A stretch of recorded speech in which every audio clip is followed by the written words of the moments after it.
The sitting is resumed. Senator Rogers. Good afternoon, Mr. President. Good afternoon, colleagues. Thank you very much for affording me the opportunity to speak on this bill.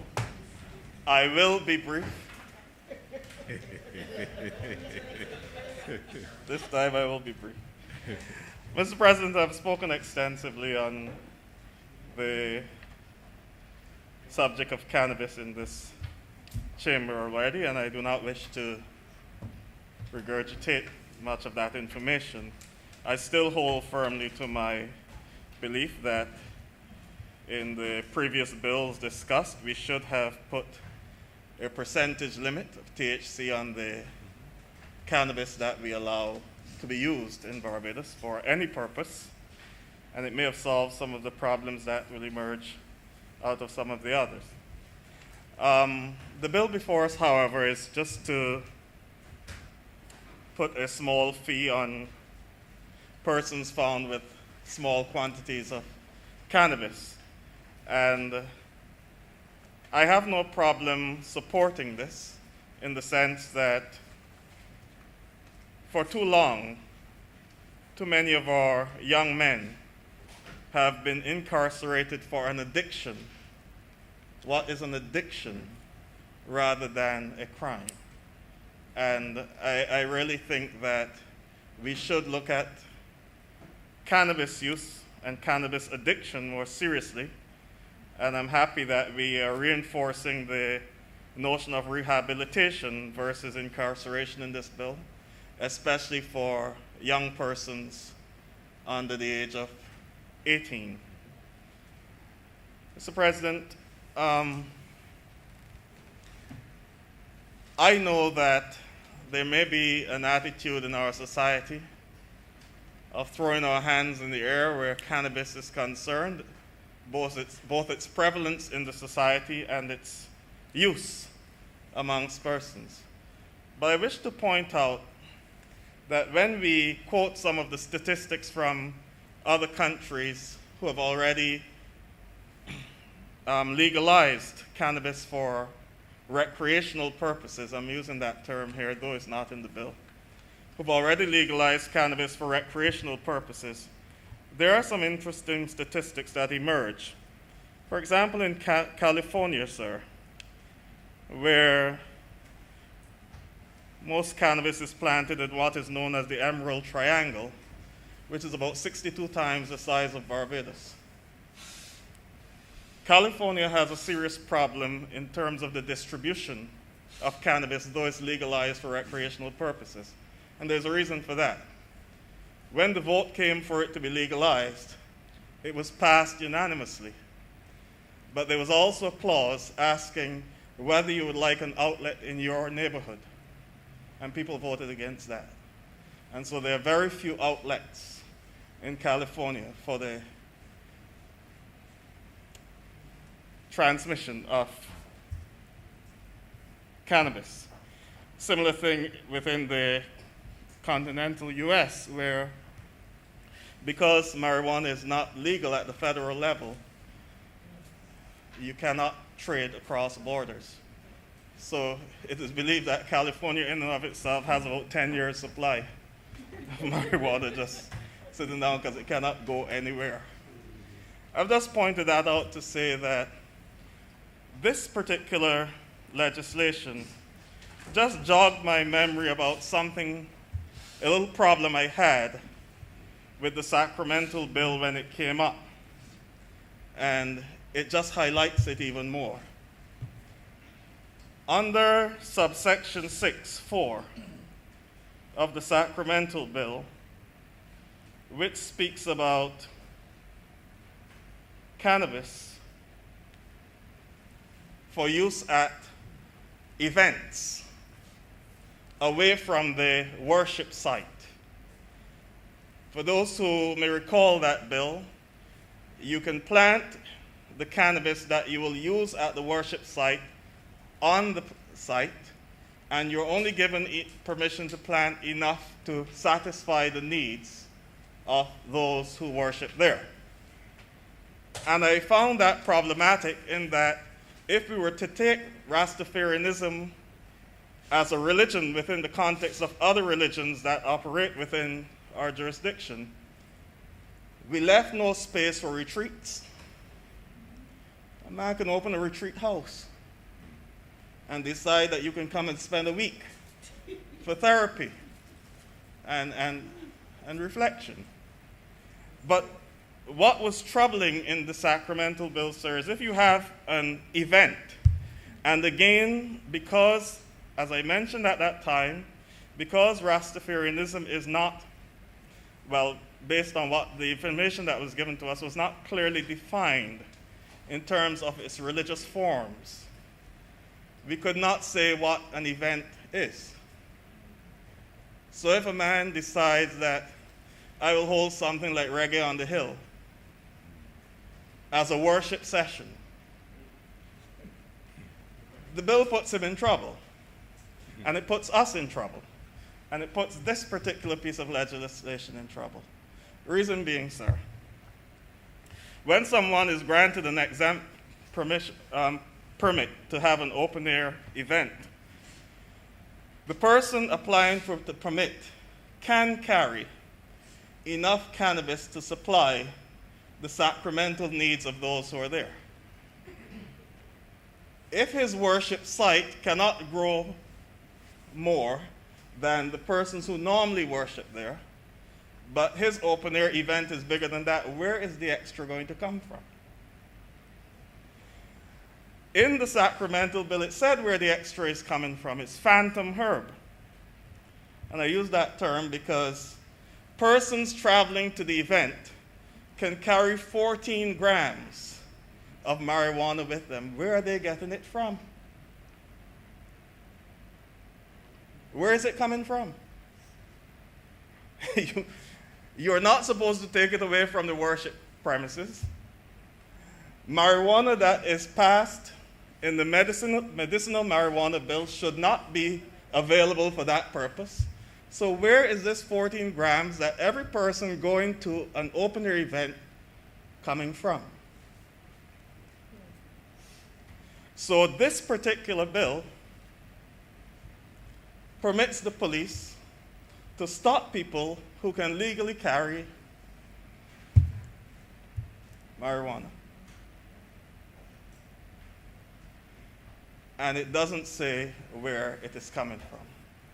And one of the questions I'd like to ask regarding this particular bill, sir, is, does this mean that the law will not actively pursue those who are responsible for putting this drug into the hands of our children? See, for me, it's about the young people. I recognize that adults are to be responsible people and can make decisions for themselves. But as I mentioned before, as a person who spent some time in the teaching service in this country, I have seen personally what cannabis does to little children. I've seen what it does to the minds of young men. I've seen them come to class and cannot function. I've seen how it has ruined lives. I know parents cry every night trying to keep their son or daughter away from this thing. And that's still a problem for me. But in as much as this bill reinforces our desire to put these people into rehab and try to get their lives fixed, I will support that. I'll support anything that prevents so many of our young men from being incarcerated for an addiction. And so I have no problem supporting that and the minimal fine that is applied here. I just believe that there are some things we need to revisit, and I believe that we need to revisit some of those cannabis bills we would have passed before to tighten up some of the legislation within them, especially the Sacramento bill. I think it is very loose to the point where I believe that even the Rastafarians now are a little concerned about it. And I think we should really tighten up some of those things, just for a matter of dotting our I's and crossing our T's. But as I said, sir, I do support the minimal penalty of the small fine, so that, and I would reinforce, however, that I believe that that rehabilitation should be mandatory, some form of rehabilitation for persons who are found with cannabis, because we know, it is not a secret, that it induces psychosis, and we just need to make sure that people are in the right place. There are some persons, as Senator Franklin said, will smoke marijuana all their life and it will do nothing to them. But we also have to look at that one little boy or one little girl who uses it once, and it affects them. And let us get treatment for them as soon as possible. Even the man, I know a young man who is convinced that the marijuana does him good. It is when he goes down to the mental and they inject him, that's the problem.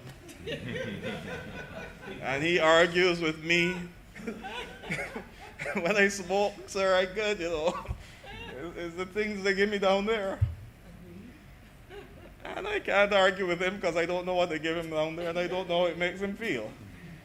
But I do believe that we should do all that is possible to try to rehabilitate all of our people and try to get help, because it is an addiction rather than a crime in and of itself. So thank you very much. Thank you very much, Senator Reverend Dr. Rogers.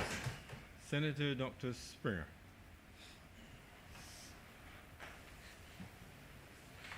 Thank you, Mr. President. I will endeavor to give an abridged version of my presentation. Given that a lot that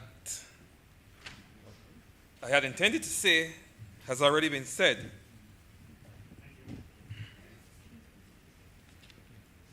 I want to start first by just giving the historical context of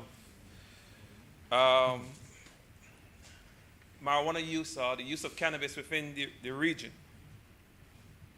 As a historian,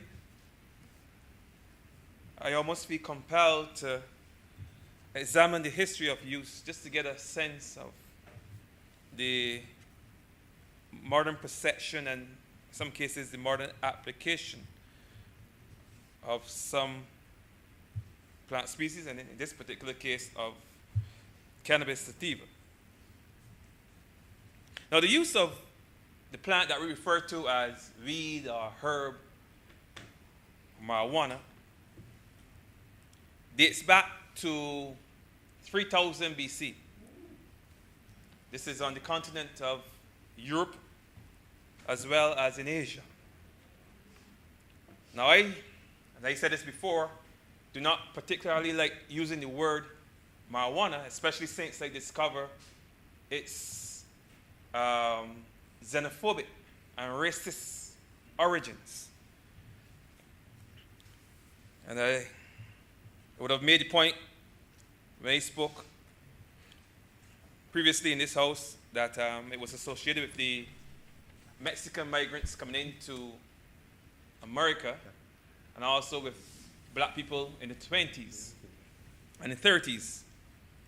And treatment and the connotation of that particular word always carries some kind of racial prejudice undertones. Now, Mr. President, within the Caribbean context, we normally associate the the use of cannabis, the use of marijuana with the Rastafarian movement. But in actual fact, as was said earlier in here today, marijuana, cannabis was introduced into the region by Indian indentured servants who came after the emancipation period. And as a matter of fact, prior to the 1930s, marijuana use was commonplace, especially in those territories where there were large Indian populations, Trinidad, Guyana, and to the surprise of many, Jamaica. There were a lot of Indians, still are, a lot of Indians, a lot of Chinese in Jamaica. You could go into a shop back in the 1930s and buy marijuana, and not just marijuana to smoke, but some of the byproducts that even the ones we use today, you can get easily, you could easily go into any shop in any village and buy these things. And yes, people smoked marijuana back in the 30s, but then let's just take our minds back into the 1930s just to get a sense of the type of living conditions that black people in the Caribbean and in Barbados were forced to endure. We were near the end of what historians refer to as the lost century. We just recently came out of a lost decade, but we would have endured a lost century between that period, 1847 to the 1930s, when nothing of anything positive, but we have amelioration, anything good was happening for black people. No social upward mobility, nothing. In fact, when you check the history books, there's hardly anything much written about that period after emancipation, leading up to the 1930s. Black people were suffering. Perhaps the only escape some of them had from the harsh realities of their time might have been the use of the same marijuana. But that is really just an aside.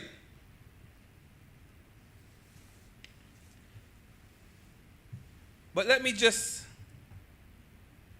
bring it back home to Barbados, because I'm sure that despite the fact that marijuana was introduced into Barbados, really widespread use of marijuana was introduced in the 70s with the introduction of the Rastafarian religion. I'm sure that in the 1930s there was movement right across the region, and there would have been marijuana would have been used in Barbados in the 1920s and 30s as well. Maybe not as extensively as much as in Guyana or in Trinidad, but it was used.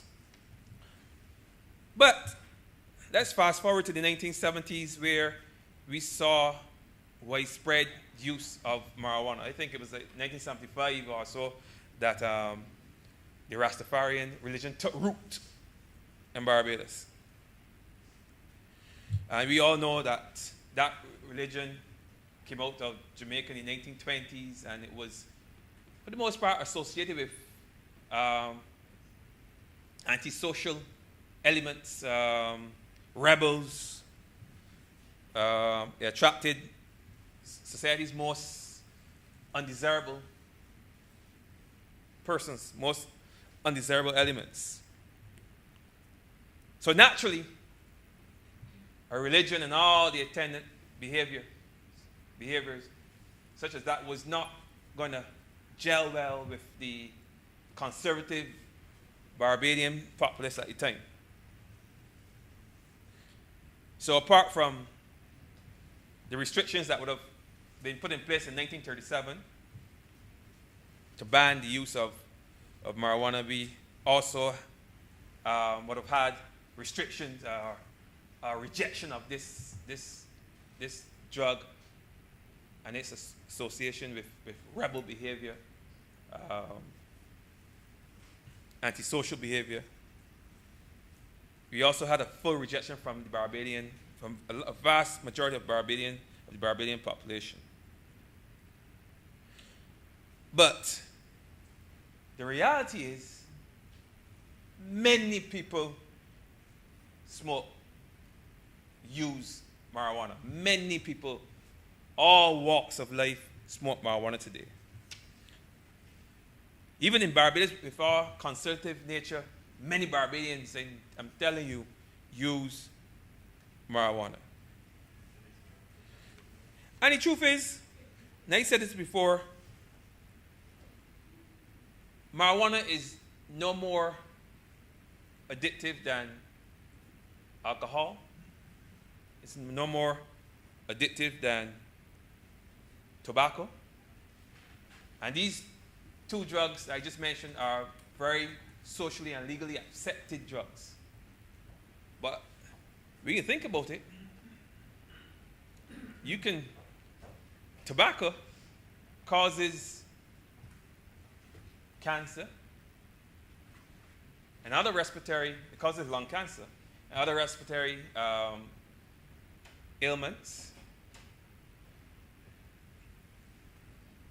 Rum, alcohol, it damages the liver, and it also results in a lot of persons engaging in violence. People get drunk and hurt themselves, hurt their families. You get a lot of this, and these things are not necessarily associated with the use of marijuana. I'm just trying to build a context just to work on the perception that exists out there towards marijuana, because that's going to be a hill battle, getting around the perception that is held about marijuana.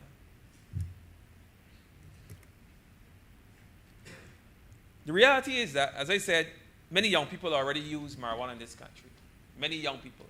When I was a student at university, I had the opportunity to travel to Mona campus with the intercampus games. I believe it was in 2007. And whilst in Jamaica, I experienced something that blew my mind. Blew my mind. Yeah? I saw for the first time, Mr. President, people like me, like you, persons in suits, persons who work at the university in the position of lecturer and administrator, sitting down in a hall smoking marijuana. I was blown away, because prior to that, I would have associated marijuana use with fellas on the block, with rasters, with people in the community. I never, yes, Bill Clinton. That time, I didn't know that. I never associated marijuana use with people in society. It was a shock to me, because I had some of the same perceptions that exist in Barbados today about who used marijuana. But the reality is that normal, bright, young people at university level and all levels use marijuana. Normal people, just like me and you, use marijuana. I've seen it all through my university life, and I was at university for a good while. Yeah? And in as much as there's a fear that it leads people into the use of harder drugs, I've not seen the evidence of it in this country. I've not seen the evidence to suggest that a person is more likely to transition into harder drugs like cocaine and dope and such like from experimenting with marijuana. And a person is likely to become a drunkard from drinking a shot of whiskey or a shot of rum or Guinness or Heineken, whatever drink these young people are drinking every weekend and every day in this country. I've not seen the evidence to suggest that. In fact, I see a lot more people, or just as many people, because most persons who smoke marijuana in this country drink a lot of alcohol as well. A lot of them. Young people drink a lot of alcohol. If it's not Hennessy, it is Guinness. A lot of it. So I don't see any evidence to suggest that there's a epidemic, any evidence to suggest that there's a large amount of persons who are becoming zombies or who are ending up in psychiatric hospital because of marijuana use. Normal people smoke marijuana, they do it discreetly, and they move on with their lives, and they live productive lives. I've seen that, Mr. President. And that's the reality on the ground. Now, this particular bill that we are debating here today is an attempt to decriminalize the use of marijuana in the event that a person is caught with 14 grams or less. Now, I'm a person who deals with people in the community. I see people every day, young people, they come to me for testimonials, they come to me for recommendations, they come to me for advice. Now I've seen occasions where people, as was even mentioned here today, went to apply for jobs. I had a young man came to me last year, he wanted to work in the Canadian Farm Labor Program. But he had, as he put it, a little charge. A little charge. Apparently he was, the police raided the area there and they held him and he had a spliff or something on him and they took him in and he was charged with possession. And he got the police certificate of character. He took it in. I spoke to the lady. The lady tried to explain to him as gently as she could. She would see what she can do and so on and so forth. But she told me afterwards that there was no way he was getting that job. No way. Because when those people see this, they see that he has a drug charge. Whether it was a spliff or he was a trafficker, it didn't make any difference. He had a drug offense on his police certificate of character, a blemish on his character that meant that almost disqualified him from being part of that program, from going overseas and picking tobacco. He could not do because he was held with a spliff, I think maybe 3 or 4 years previous. So this piece of legislation aims, amongst other things, to prevent things like that from happening. Because, and there are a number of different reasons why, I can list, but they were said here earlier, why it is necessary to perhaps move away from this idea of criminalizing our young people. And it speaks to a broader attempt by government to end the criminalizing of a lot of things that aren't worth going to court for. But this one in particular is interesting because people perhaps is of some belief that if marijuana is decriminalized in this country, our system is put in place where rather than take a man and drag him before the courts, to charge him and drag him before the courts, you're going to give him a ticket so he can go and pay and continue his life as before, is going to create more drug users in this country. I just don't see how. How is it going to create more drug users? But they were smoking before. Many people smoking. Many young and old people smoking. And the fact that they're not going to get, because they see the police there, it's still illegal. I'm sure they're going to run if they see police, unless they have $200 handy to give away. And most of them probably don't. So it's still illegal. Right? So you're not going to go and say, no, I'm going to start smoking from tomorrow because now if the police hold me outside smoking on the block, I just have to pay $200 I don't have. No. That is a nonsense. And to contract that belief in people's head is a nonsense as well.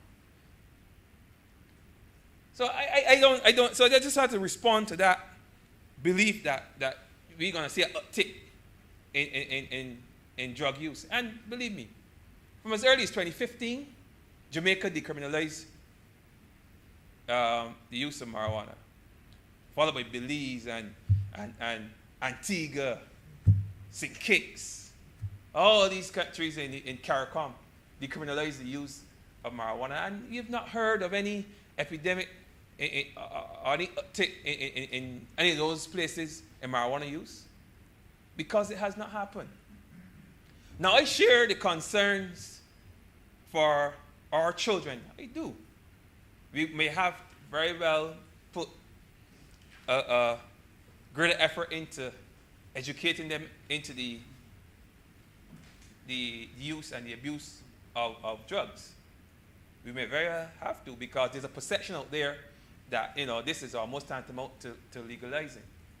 And we don't want that perception to take root. So we may have to work on getting on our messaging to reinforce in people's mind that it is still illegal. Just not going to use those draconian methods that we would have used in the past, but it's still illegal. But I'm always conscious of the fact that children are very impressionable and they may not fully understand the law. And may more lean towards the understanding that someone outside on the street may have, that may not necessarily be the true understanding or the true definition of the bill. That's why I'm happy that if in, I think, section 6B,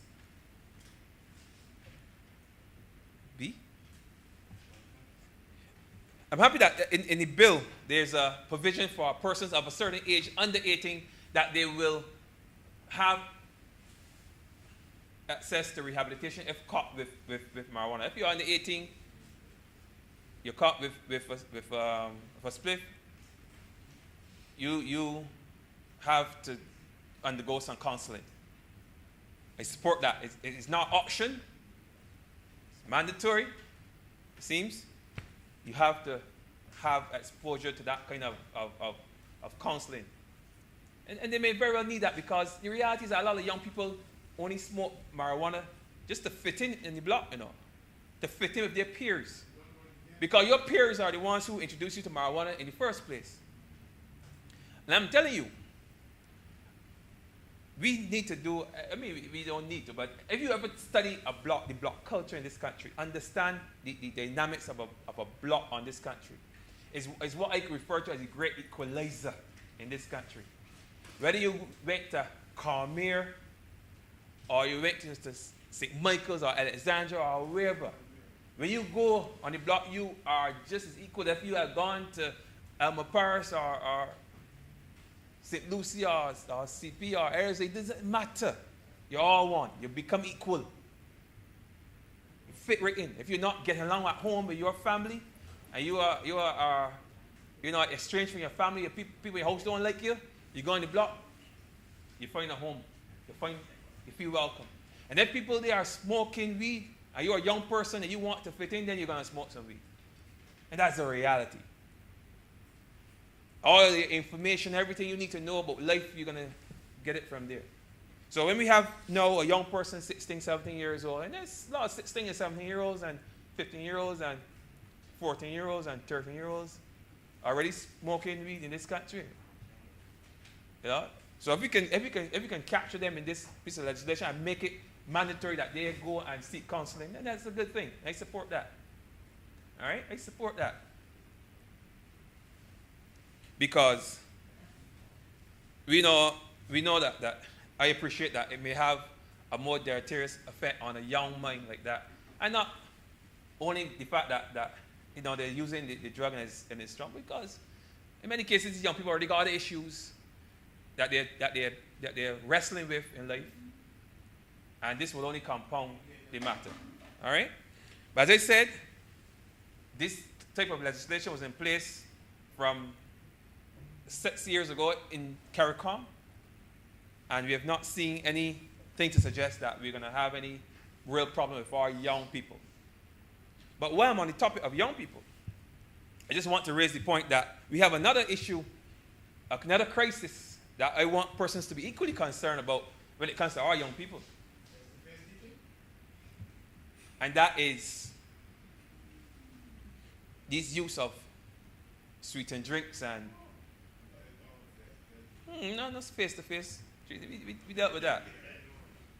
We have an issue with non-communicable diseases and childhood obesity in this country. That is a real concern as well. That I would like to see some equal amount of energy placed on as it relates to our children. The type of foods that we are giving our children to consume, to eat every day, the type of drink that we are taking, the families are now too lazy to cook, so healthy food, so they're going to buy fast food and give their children a sweet drink. And if we got children 10 years old, nearly 200 pounds, that's a real problem. That is a crisis waiting to happen. That is a slow motion crisis. It might even be fast motion now. You know?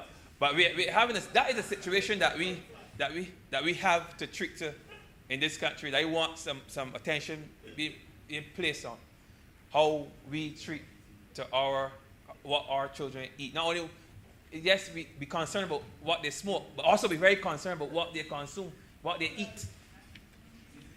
Yes, that is something that I would want some attention shown to, Mr. President.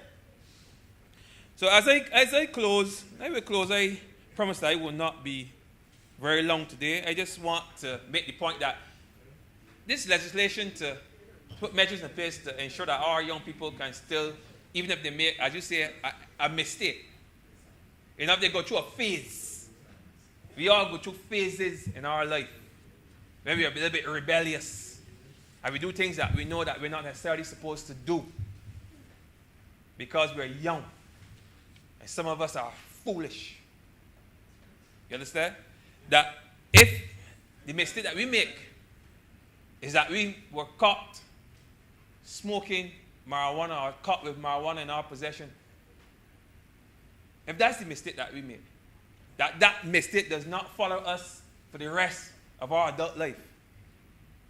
That is why I support this piece of legislation. And with those very few words, Mr. President, I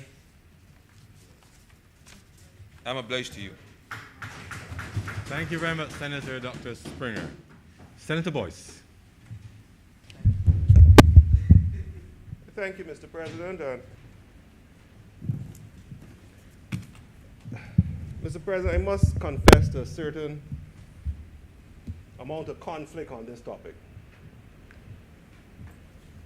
Now, despite what you may hear, Mr. President, the SJM, remember that's the silent judgmental majority, sir, which I have declared myself to speak for, is not involved in elective politics, and I guarantee you that if ever that were the case, persons would know.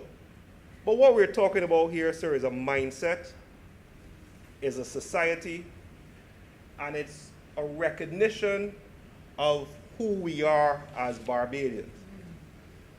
And this recognition means, sir, that if we're honest with ourselves and have that conversation, we know that from the time you start to talk about weed,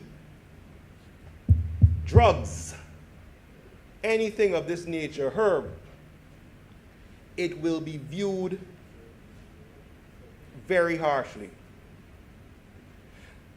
Some of my colleagues, sir, may prefer that we don't touch the subject.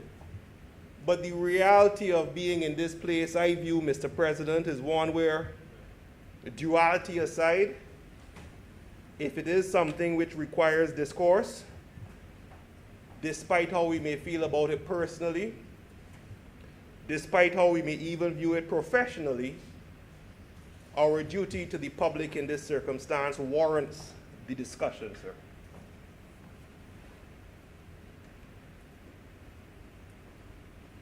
The fact is, the 2018 poll from CARICOM marijuana report stipulated a 63% favorable viewpoint of marijuana reform legislation. Sir, there are some who will say, get them what they want, in the colloquial sense, sir.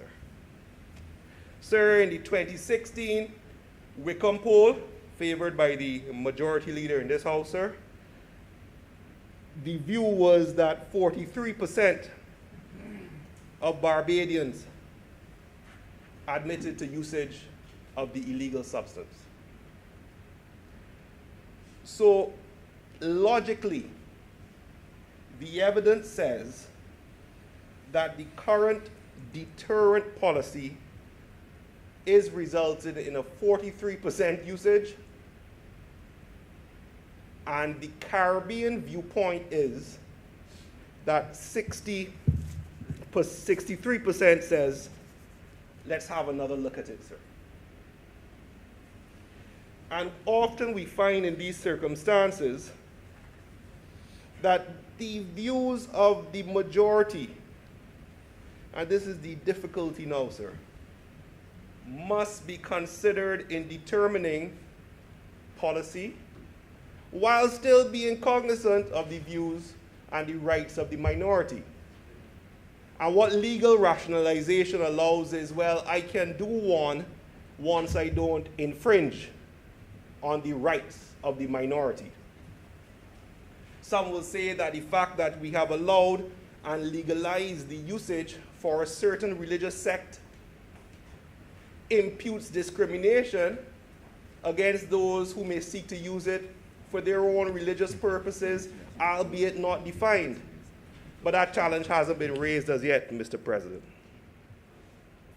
Simply, what we can agree is that the evidence shows clearly from the sociological perspective that the deterrence model has not yielded much success with regard to uptake.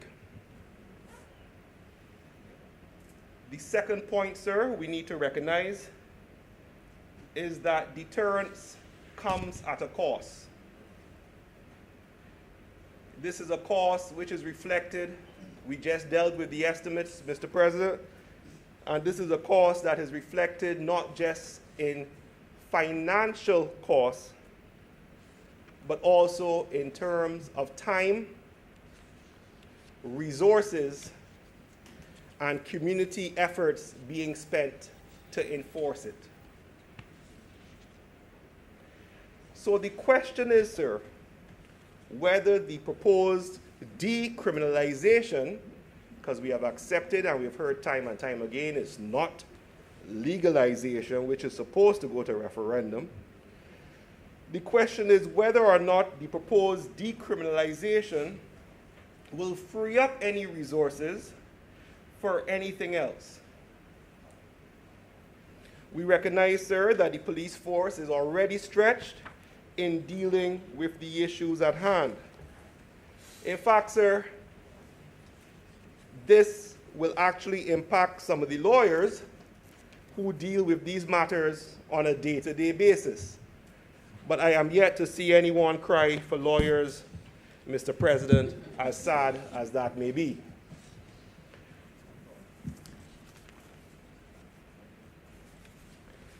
As set out just now by Dr. Senator Springer, sir, the current effect of a criminal charge for this drug abuse will affect your employment. It will even affect your travel opportunities. And let's speak frankly, Mr. President, there is a certain socio-economic group who is impacted by this more than others. So it's all right to, on one hand, to say, well, this will lead us further down the path, and I recognize that viewpoint. Sir, a bit of a sidestep. There is a part of me that loves the fact that Trinidadian author B.C. Pires wrote about the fact that you would get a ticket in the Barbadian airport if you stood up too long waiting for somebody when they came out and you blocked up the roadway, and that was the difference between Barbados and other countries. But when we recognize where that stems from, where that culture stems from and the benefit of such strict enforcement stems from, we may want to revisit it, albeit still seeking to preserve the benefits. This is the issue, because too far left is right. But let me come back, sir. That's poetic waxing, sir. The point is, sir, if you are convicted currently, your future employment would be impacted, your future travel will be impacted, and your future place in society, if you are from a certain socio-economic background, will be greatly impacted. My sociologist friends indicate that this has a long-term effect. Once you start on the path of a criminal conviction, it is hard to pull yourself back. So, sir, does this set you on a path? The question of decriminalization and the utilization of civil penalties still carries a certain stigma. It still carries a stigma. It might not be as much, but there is still the stigma, and there is still the societal values. There is still the societal value which say you should not do that. And we must recognize on who that duty lies to continue to enforce that value as Barbadians in terms of what we send and the message we send to the next generation, Mr. President. Senator Rogers has indicated that we cannot legislate morality, and we cannot certainly legislate the Barbadian way of life. It is up to us, one and all, to seek to educate, inform, and continue those traditions which make us who we are, Mr. President. Where will decriminalization lead us? Sir, only time will tell. The fears expressed may be warranted, but the data seems to indicate that they are not. For my part, sir, again, if you're doing this, recognize the availability bias, and you have to spend money on your education campaign. There are persons who will believe that they can now smoke willy-nilly once they have their $200 in the pocket. That's the message that will go out on social media. There are those who will take advantage of this to utilize it for whatever purposes, to see, look here, look what you have done. Your messaging has to be on point, and that messaging is important with regard to the most essential aspect, which is the protection of the younger ones. Sir, I was part of a program in which we were interviewing police officers from Seattle when they were dealing with the issue of legalization, sir. And what struck me was a senior detective saying that from his layman perspective, you're essentially putting something harmful out there. But having had time to meditate and consider the position, the drugs were always there. Your legislation doesn't create the supply, and it doesn't mandate the demand. The drugs will be there. What results in an uptake or decrease are your social policies, your educational policies, which are utilized to reduce the desire. And this is where we need to say, if you are taking this step, that the government has to commit itself to ensuring that there is not the resultant detrimental result, sir. So what efforts are we speaking about?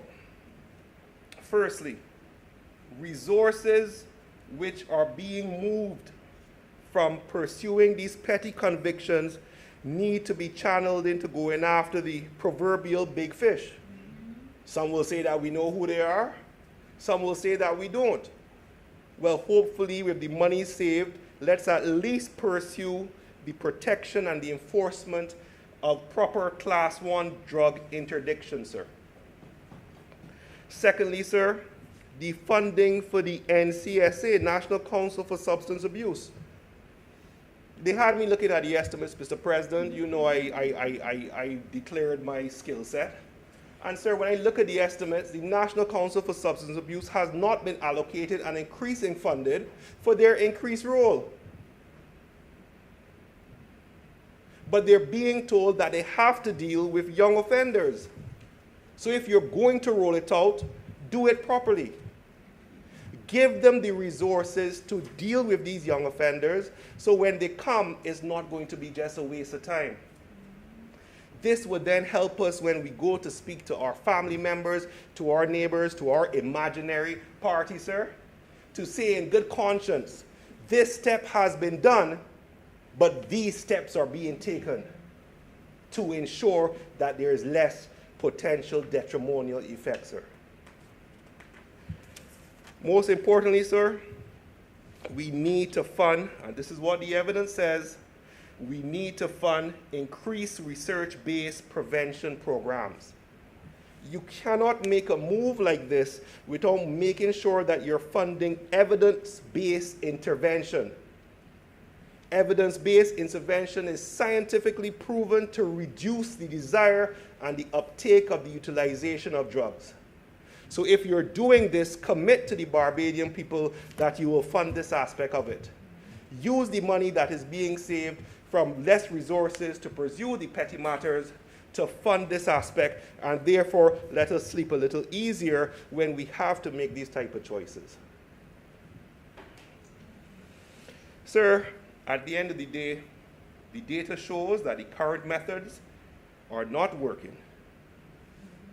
So we can say, let's try something different.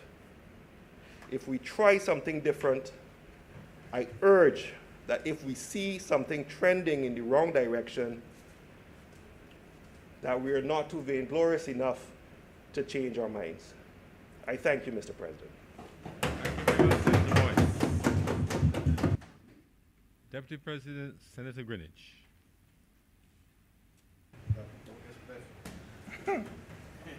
Thank you, Mr. President. I want to say a few words, sir, on this amendment to the Drug Abuse Prevention and Control Act, CAP 131. Let me repeat, sir. I want to say a few words on this amendment. I emphasize the word amendment because I want to stress that this is not a new piece of legislation which is being brought to the House. This is just an amendment. And the amendment, sir, recognizes the fact that persons, and very young persons too, have gone to jail for very, very small amounts of marijuana. They've taken that into consideration. And so the amendment, sir, spells out that it is still, to this minute, and even when this is passed, it will still be a crime, even if you are in possession of a small amount. However, what the actual amendment is saying is that if you are in possession of 14 grams or less, you will not be imprisoned for that. Instead, you will pay a fixed penalty of $200. But more importantly, and I think this is where all of us would have to emphasize, more importantly, the bill speaks to a rehabilitation program in addition to that $200 fine. And so you don't want to give the impression that all it is is that instead of imprisonment now, you're going to be fined $200 full stop. Because when I read the legislation, I was impressed, and that's the thing I was saying, that if they don't have something like this in the legislation, I wouldn't agree with it. But I am in full support of it for that particular addition, where the $200 fine, yes, is there, plus the rehabilitation. So like Senator Rogers, it won me over. That won me over. So I do believe that that amendment will help, and that is why I am so much for it. The amendment is at section 6A in particular, and it says that if you are under 18 years of age and you are caught in possession of this small amount, then automatically, in addition to paying the $200 fine, you should attend the NCSA, the National Council for Substance Abuse, and you get your assessment and you get your treatment. That position 2, there's similar provision for someone who's over 18 to also get assessment and treatment. Now, sir, the critics of this bill, and I do not mean critics on the inside of the Senate, I don't mean that at all. I mean those on the outside, as you hear them discussed about a few weeks ago when it was brought in the other place. And you listen to them, and they're asking the similar questions that I heard not long ago. Why is it that you are bigging up marijuana on the one hand for being such a good economic prospect, and still you're punishing people for having a small amount? And that is the question being posed. And they ask the question, why not go the whole hog? And even when we had the committee meeting at Sherburne Center, I was part of that committee, there was a similar sentiment coming up. Why not go the whole hog? We're here because we want the whole hog. Well, why not legalize it? And my answer to that is quite simple. Maybe that day will come. And maybe it will come sooner than we think. I can't say when it will come. But we've heard that there will be a referendum on legalizing marijuana. But, sir, this amendment at this stage is not concerned with legalizing marijuana. This amendment today, at this point, it has a completely different focus. We may get there, we may get there with baby strides, step by step by step. At this point, what we are concerned about is not the legalizing of marijuana. So,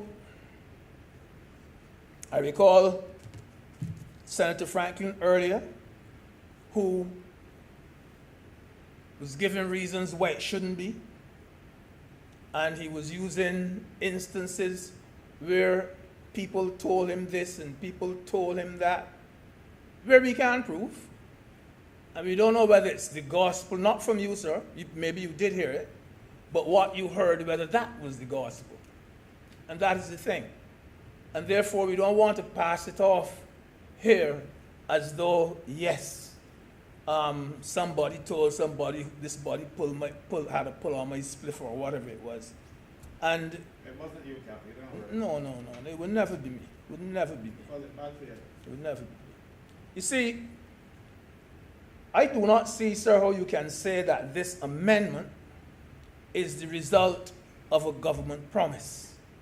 I can't see, because I'll be honest with you, I don't see how this amendment could be a trade-off with those who want us to go the full distance.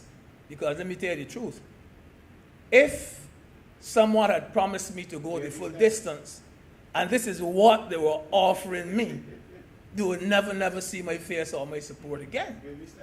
Because, to be quite honest, this I would consider to be an insult to me if I wanted to go the full distance. And I know nobody would be so stupid as to promise somebody to go, and then this is what you give them. Sir, the other thing is, I made the point earlier that this is a mere amendment to Cap 131. It's just an amendment. This is an amendment to legislation which is already on our statute books. It's merely a section which has now been included to substitute a fixed fine for being in possession of a small amount rather than going to prison. So all of the problems which, again, someone like Senator Franklin would have been making earlier about the police not knowing whether it's cannabis or not, and about the weight of it, those things are there already. This is nothing that this is introducing. Even without this legislation, the police still had to find out whether it was cannabis. And the person who had it still had to, sometimes it made it very easy for the police. But the point is, this does not introduce the problem. And therefore, we should not come into the Senate and make it look as though, look what problems we are bringing with this piece of legislation. This legislation is there already. We are just slipping in a little amendment to the act.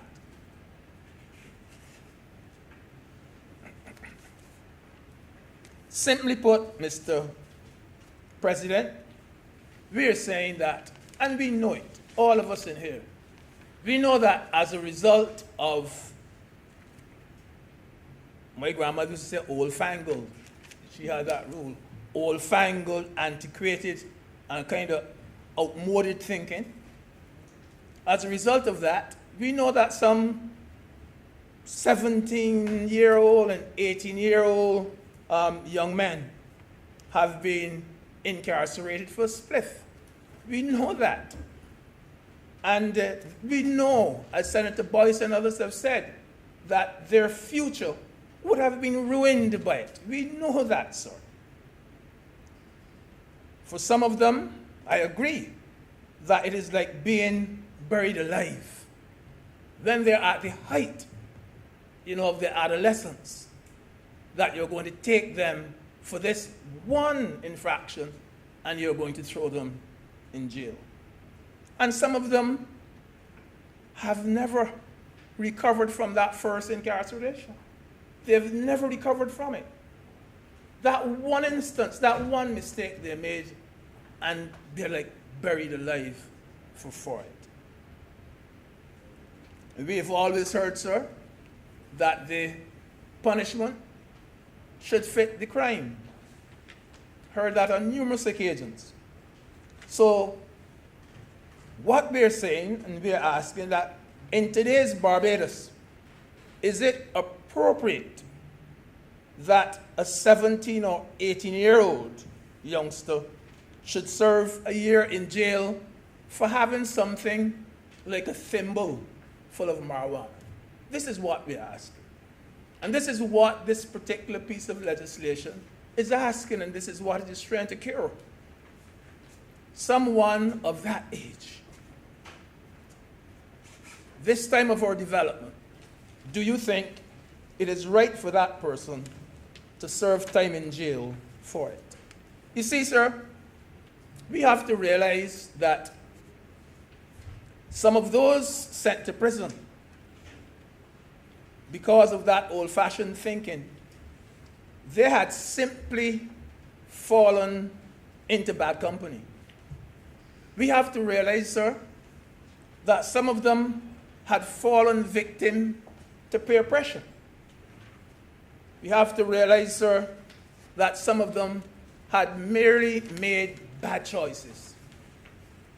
So the question we have to ask now, and this is what we're asking, can we reach the same destination, the same balance, by taking a different bus? And I don't mean the prison bus.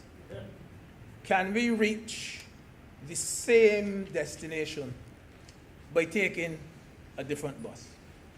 Can we send a message to Barbadians, especially young Barbadians, that at this stage of our development, the use of marijuana for recreational purposes is still against the law? Can we send them that message? The answer is yes, we can send them that message. And this is where the legislation, the amendment, is being innovative. We are saying here, you are doing wrong, yes, you're doing wrong. Still in the eyes of the law, you are doing wrong, yes. But we are not going to use the proverbial hammer to kill a fly. We are not going to use the proverbial hammer to kill a fly. This is what we are, this is the balance. In other words, sir, we are saying, why is it, or why does it have to be a custodial sentence, as had so often happened? Why is it that it has to be a custodial sentence? Why shouldn't it be automatic, something like community service? Because community service, I believe, sir, teaches them responsibility. It teaches them discipline. Because we tell them point blank, the community service has to be done by a certain time. 7 days, whatever, a certain time. And they have to report to that community officer who is supervising them.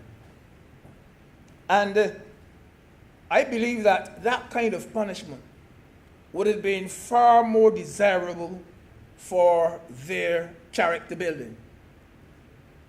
Not, sometimes you go, bam, jail, bam, jail. We could take a different route before. We could have done it. You don't have to use that hammer to kill a fly. And sir, when at Dodds, when that person goes up to jail, that person becomes a burden to government, because government is responsible for that person's health, the person's safety, the person's welfare. You have to feed the person, and so on. So there's an economic cost, Mr. President, to every single person who goes into that prison. Whether the person is already convicted or whether the person is merely on remand, there is a cost.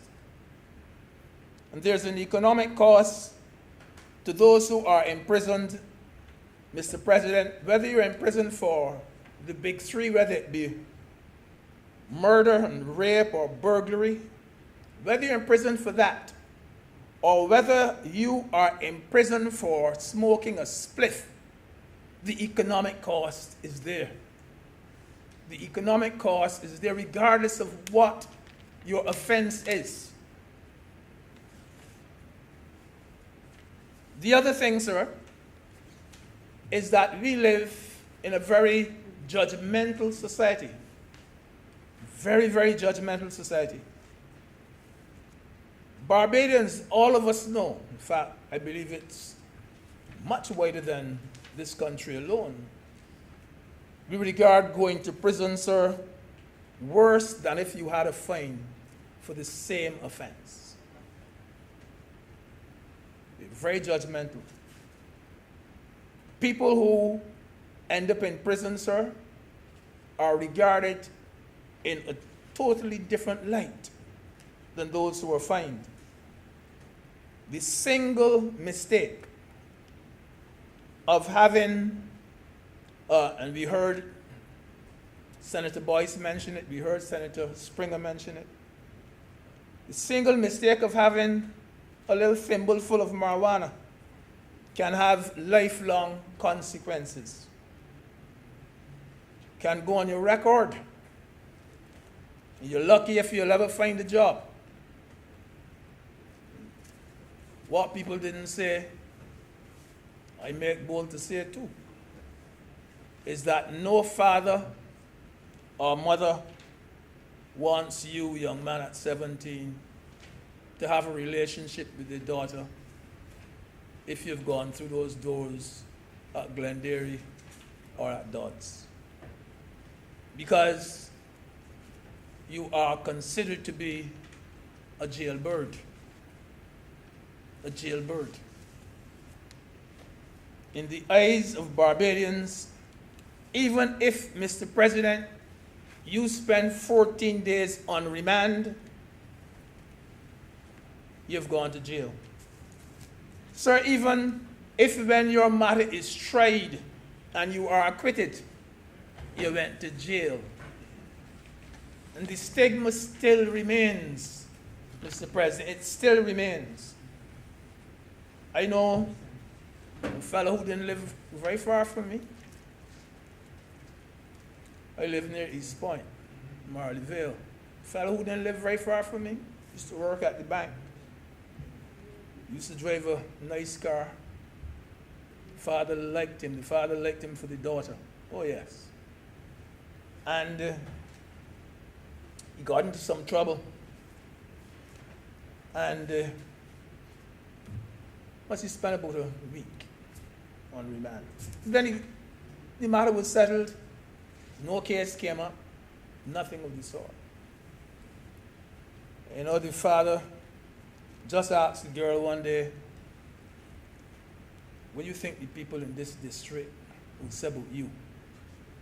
He didn't tell she another word. But that was the end of the relationship between herself and that fella.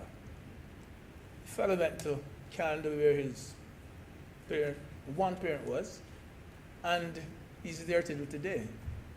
Settled down now, has a wife and children and so on. But I only say that to show you that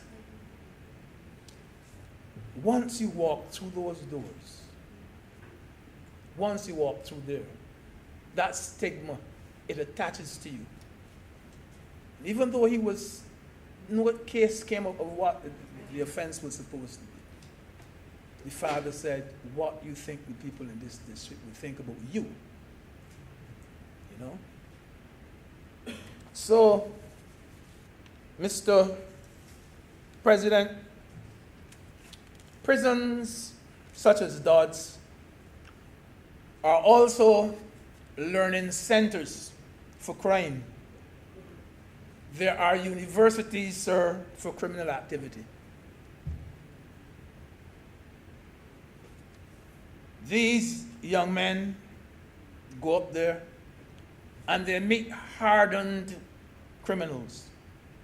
And they listen to what we can only term their lectures. And they come out, sir, worse than they went in. Because those youngsters at 17 and 18 are very impressionable.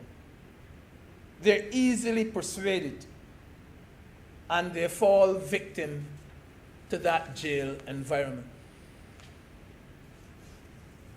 I will reflect, sir, on something which was said by Angela Davis. She's a U.S., United States black activist. She said, jails and prisons are designed to break human beings, to convert the population into specimens in a zoo, obedient to our keepers, but dangerous to each other. That is what very often when you send those young people to jail, you do. Designed to break human beings, convert the population into specimens in a zoo, obedient to our keepers, but dangerous to each other. And as I said, sir, for me, Mr. President, the most important point in the legislation is that requirement for rehab. I think, sir, that that section speaks eloquently to the aim and the objective of the amendment. We have to realize, sir, that rehab goes hand in hand with the fine. Rehab goes hand in hand with the fine. The fine by itself, Mr. President, may make very little impression. Because as Senator Boyce has said, once you got the $200 in your pocket, you can. Without that, it means very little. The legislation only makes sense, sir, if we can pull back that young man, that young guy who is on the street, if we can pull him back from destruction. And we are attempting to do it in this amendment. Like Senator Boyce too, I believe that the rehab program can make a difference. And Senator Rogers said it as well. The National Council for Substance Abuse and the Drug Court, they must work hand in hand in this rehab exercise. There must be dedicated personnel involved in the program. Remember, I'm not speaking about volunteering. I am joining Senator Boyce in calling for the funding of the National Council on Substance Abuse to carry out this program as well as they can and as well as they deserve. I'm saying, sir, that a high value must be attached to the program, and money and energy must be put into this program. It is a program which is designed to save our young people, and let us make it look as though that is what it is actually designed to do. The success, Mr. President, of the program should not only be based on how few persons are now being sent to DODS. It shouldn't be based on that, sir, but it should be based on how many of our young people this program will rescue. Mr. President, with those words, I'm obliged to you. Thank you very much, Deputy President Senator Greenwich. Senator Sands. Thank you, Mr. President. I assume I'm probably the last speaker to make a contribution on this bill, and I guess that is a blessing. Okay, well, based on the speeches that were made before my presentation, Mr. President, what I've heard in this honorable chamber, good information. For the most part, Senator Springer, Senator Greenwich, Senator Boyce, and the other senators that spoke, Senator Rogers, all provided valuable information so as to provide clarity to the public as it relates to what is the intention of this bill. Senator Greenwich has made it clear this bill does not change the legality of marijuana. Marijuana is illegal today, and even after this bill is passed, it will be illegal tomorrow.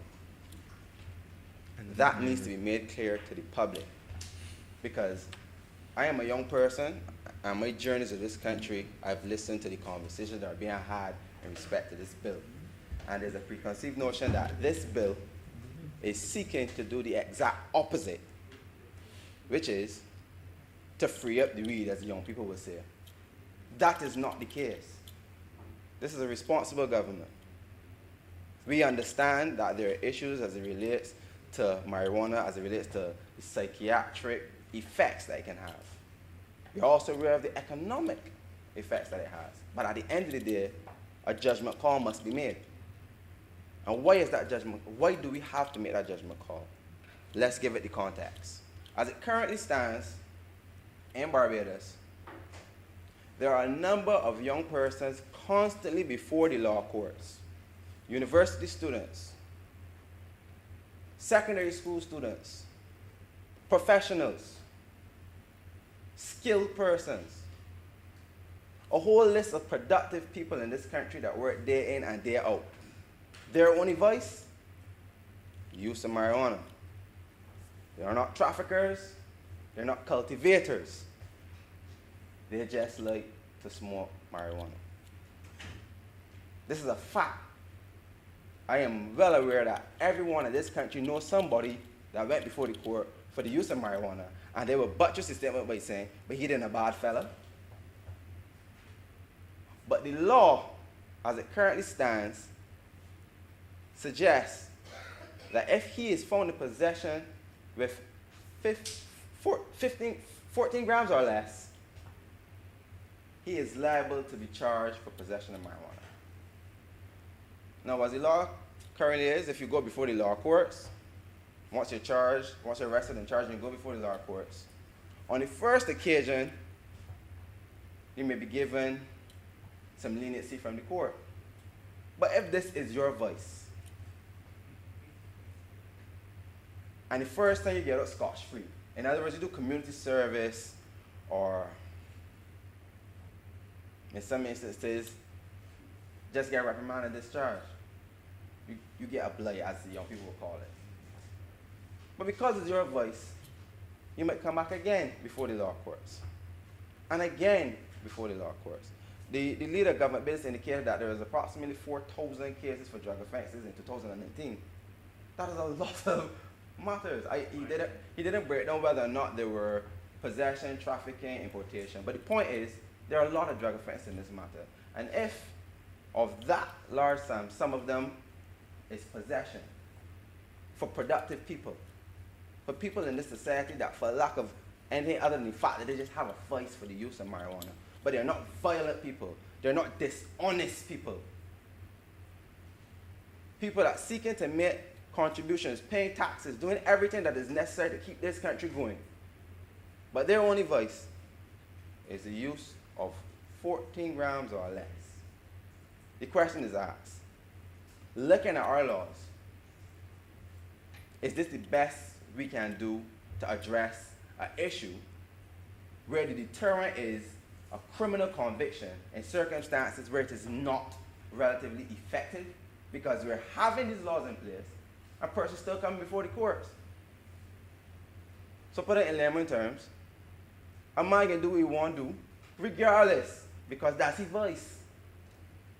So this legislation here has at the core principle of it an issue of rehabilitation. So this government is not saying, oh, if that's the voice, let the fella do what he wants to do. No. We are not in the business of whether or not we want or don't want a person to use marijuana. We are not in the business of permitting them to use marijuana. That is not the table of discussion. All that is being recognized right now is that there is currently archaic laws in our system that have penalties in place that have the effect of detrimentally impacting people who do not necessarily have to be treated in that way anymore.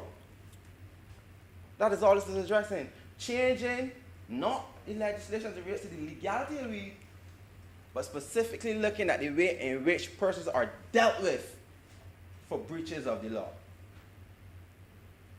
Now, the CARICOM Regional Commission on Marijuana I had highlight a paragraph I just wanted to read out for the court.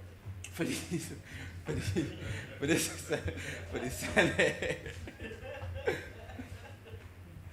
There is a part of the report which states that the analysis of the comprehensive information gathered indicates that the current legal regime for cannabis marijuana, characterized as it is by prohibition and draconian criminal penalties, is ineffective, incongruous, obsolete, and deeply unjust.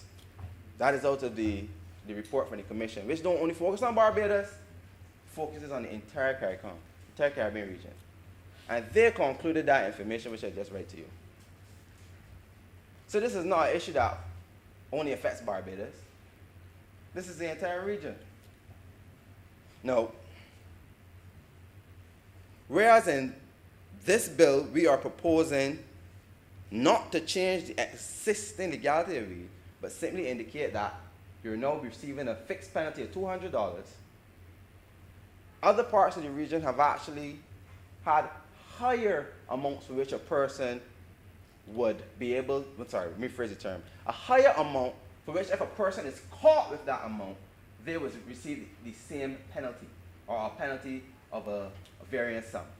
But the point being, those persons, the limit is higher. In some parts of the region, it's 56 grams. Well, in my view, 14 grams is a lot. But 56 grams is almost double that, triple that. But the point being, there's an understanding in each jurisdiction that there's a better way to deal with individuals, non-violent individuals, productive individuals, individuals who would not be before the lower courts, but not be it for their voice, that affects no one other than them. That but not be for those things, they would be normal, contributing individuals of society. And I think Senator Boyce highlighted it, and also Senator Springer, that those same persons, not for what we are attempting to do, today would have convictions on their records. So if they want to apply to go to sanitation, couldn't get a job. For all we know, one of the greatest scientists Barbados might not know of as yet might be in the habit of using marijuana under 14 grams. That might be his voice. But he might be on the brink of creating some new pattern, some new technology, some new sort of science that might enable Barbados to reach the next level. But he needs to send a job application. So because during his experimental phase at whatever school he went to, he might have followed his peers and used marijuana. And this is what I make a point here. 9 out of 10, the persons who use marijuana don't continue to use it for the rest of their life. That's why you have the experimental phases of your life. There are persons who know that they don't like alcohol because they try alcohol. There are persons who know they don't like marijuana because they try it. And they made a conscious decision, this is not for me. So if a person during the experimental phase of their life is unfortunately caught with it in their possession, that's it twice, chances are they will now have a conviction. So my scientific example, now the person who's a scientist, the example that I'm raising, he's one of those persons that are now caught with the substance twice. So the first time he threw himself in the mercy court, the second time they're going to excuse, and he has a conviction. He can't help the government of Barbados transcend to the next level because he has a conviction for something that he no longer uses, for something that he does not support, for something that all he did was try to experiment with it because of the peers he had maybe. And that's another thing that Barbados needs to realize. Peer pressure is not only direct, there's indirect peer pressure. I could come and hang out with you, and you don't necessarily have to tell me to use marijuana. But if I am in a grouping of people and I am the only person not using marijuana, I might not care enough about marijuana at all. But just to be in the in crowd, I decide I want to use it. Nobody forced me to do it. I choose to use it. But when I'm not with them, I'm a different person. I focus on what I need to do, and being productive and doing everything else. But when I'm with them, I'm a different person again. And it so happens on that one occasion when I am with them, I am caught. And my whole life flashes before my eyes because of the mistakes that I've made during my experimental phase. It cannot be fair to our young people, and that's why I chose to speak this afternoon, because most of the senators addressed everything I had to say. But the reality is, as I am a young person, I interact with young people. I know exactly how they feel. I know the issues that they have. Some will say it vocally, some will just bear the brunt of the pressure and keep it moving. So I must be responsible and at least lend my voice to explain that this bill, all it does is to make sure that persons who decide that they will continue to use a voice, there's a rehabilitation element, so we're not condoning your behavior. But we're saying to you that in the event that you are caught with the 14 grams or less, we won't criminalize you. We won't record a conviction on your name. We can still recommend you to substance abuse counseling if necessary. We are still going to treat the drug as illegal.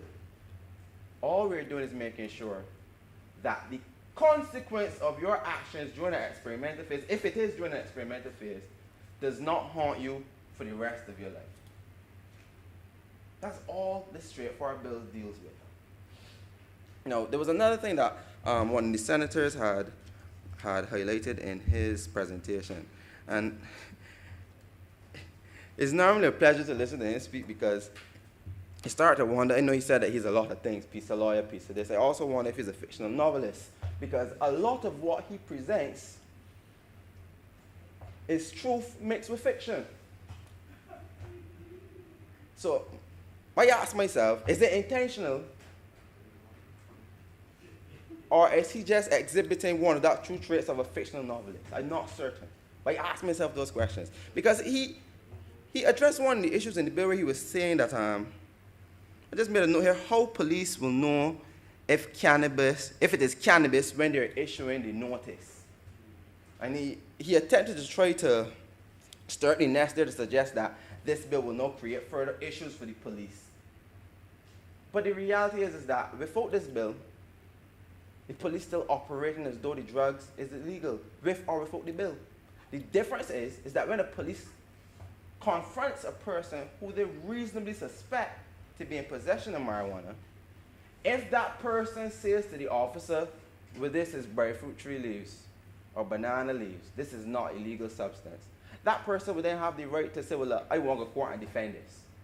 The police officer would have to treat it like any ordinary matter, take the substance, have it analyzed, determine whether or not it is indeed an illegal substance, and then prosecute the person who then has to defend their position. With the bill, the situation is still the same. If the officer confronts me and tells me he suspects me to have marijuana, I will either tell him, officer, you're right, you get me, serve me my notice, and then go along my merry way. Or I will say, no, officer, I don't agree with you. And at that time, he's treated as though he is objecting to the situation, and thereby then he would then have to go through the prosecution process. Because he's saying he does not have marijuana, he's not accepting the notice as it stands because he disagrees. And therefore then he's challenging the situation. But in any of those scenarios, the police still has to verify if it becomes a contentious issue as to whether or not the substance in issue is marijuana. So it doesn't change the situation, Mr. President. And I just feel that's something that needs to be cleared up. No. Mr. President, as I indicated, there wasn't much more that I had to add to this debate because I think that all of the other senators that spoke addressed all the issues, both from a social impact and an economic impact. So with those few words, Mr. President, I support this bill and I'm obliged to, sir. Thank you very much. Senator Mr. Ninner. Thank you, Mr. President. As usual, I will be brief. Mr. President, having listened to the lawyers speak in this chamber, I'm a little bit confused. And I I thought that by now it would have been clear to me whether when one is stopped by an officer of the law and he suspects that the vegetable substance you have is marijuana, and he gives you a ticket, if like a parking ticket, you can walk off with the produce, or does he confiscate it? And I would like to have some clarity on that. Because if it is not, if you are paying a fine for the possession, well, do you keep it or do you surrender it?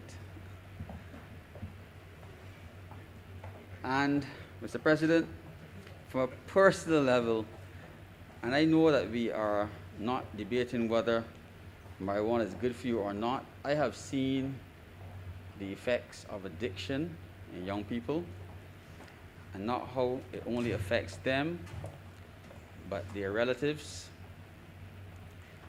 And sometimes the suffering doesn't end with the treatment, because the consequences of the addiction sometimes changes a person's life forever.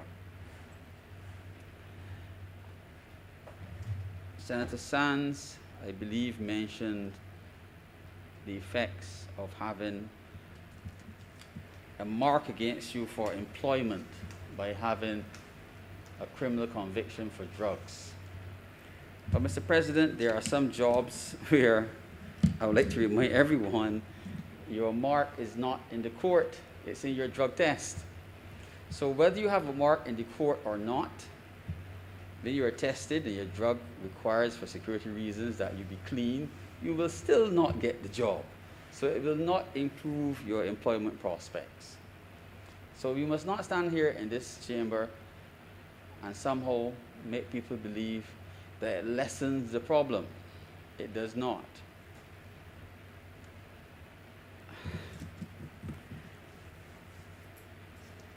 I don't believe, Mr. President, that it is unexpected that we would be here. I believed the day we sat and had a joint select committee on medical marijuana, that the logical steps were going to be sacrament, which happened, and I correctly anticipated that we would be brought a bill like this. I, at this late moment, am uncertain as to how I will vote, because I bear the scars of seeing what it does. So I will announce my abstention. Thank you very much, Senator Naylor. Senator Walcott. Thank you, Mr. President. As I rise to wrap up the debate on this very interesting debate it has been, as expected, it speaks to people's sensitivities, people's concerns, health, legal, and the whole issue of values and things like that sort. I want to thank all the honourable members who have spoken. Very interesting perspectives from each of them, especially from, I believe it was Senator Rogers, and his issue of the person who might be stopped with having less than 14 grams, but being covered on another piece of legislation to carry that 14 grams. And certainly these things need to be addressed, and there's obviously some revising, reviewing and revising that would be necessary. And certainly Senator Boyce, who made some very important points, especially in terms of the messaging and the need to get the message right. The issue of financing for funding for NCSA. This is a matter that was raised when this was discussed earlier at Cabinet, I believe, in terms of giving NCSA the road resources that would be necessary. And of course, making the point about going after the big fish. I think all in all, we are clear as it relates to this matter. I know it was going to be a sensitive matter. Mr. President, I said I want to thank all members who have spoken. Expecting, as I said at the outset, we've heard the evidence. I'm not going to go over it again. as it relates to the punitive measures and the prohibition, if it is working or not, mindful of the psychological effects and all of these things. But sometimes we have to make a choice, we have to do the balance, we have to come to a conclusion. And I believe it's the government's perspective at this point in time that we want to be going in this direction. I want to therefore move that this bill be now passed a second time. Be now read. The question is that this bill be now read a second time. Those honourable senators in favor, please say aye. Aye. Those against, please say no. We think the ayes have it.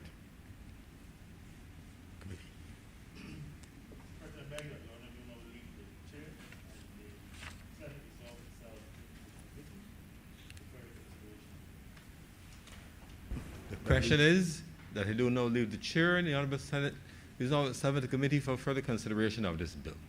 Those honourable senators in favour, please say aye. Those against, please say no. We think the ayes have it.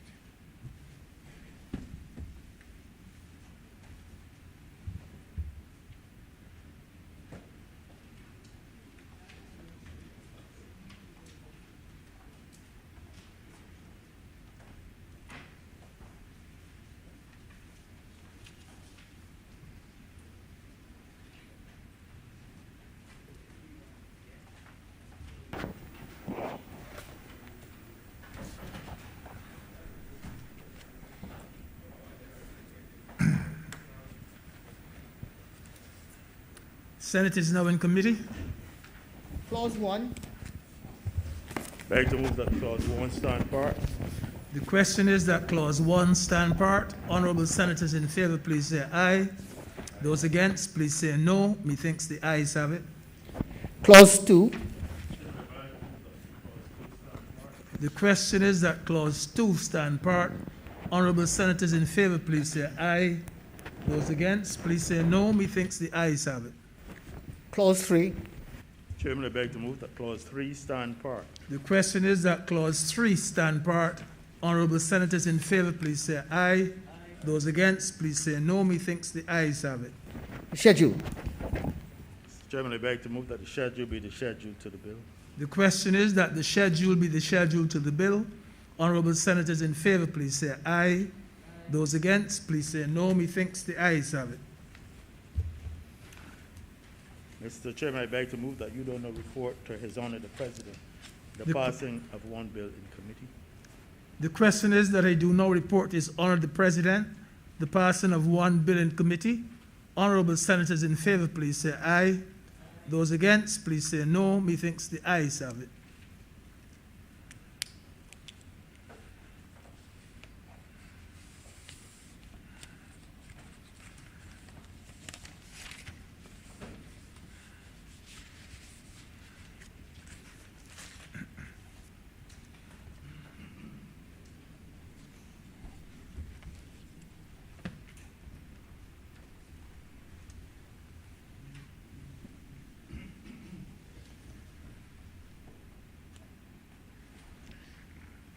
The chairman has just reported to me the passing of one bill in committee.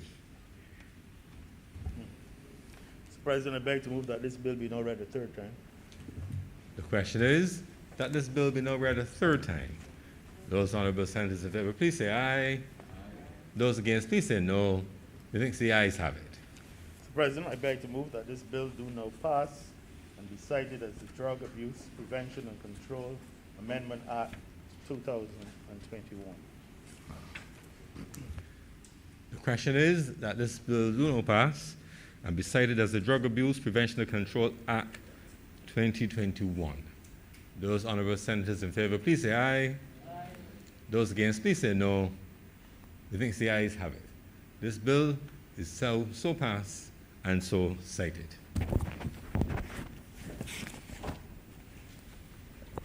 Mr. President, we commit to presentation of papers. Presentation of papers.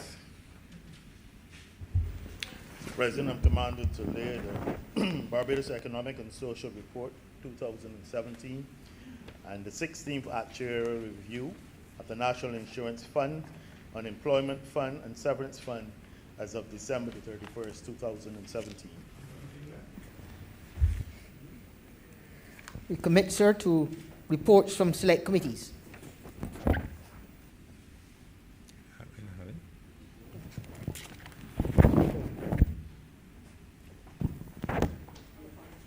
Thanks. Before the Honourable Senate, I want to report that the Committee of Selection held a meeting on 25th of March 2021, and the full membership was present, and the matter was to consider nominations for the membership of committees of the Senate. And the proposal to the Honourable Senate is that there be a change in membership as follows.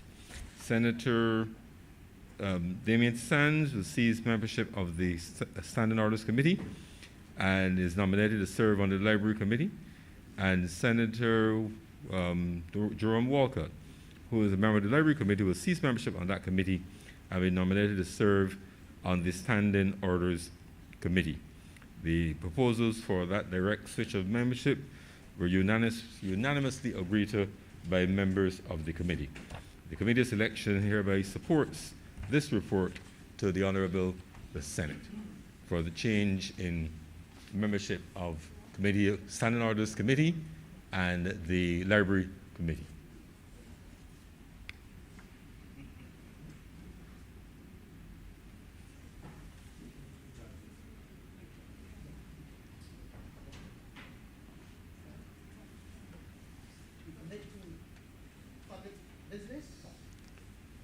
Public business.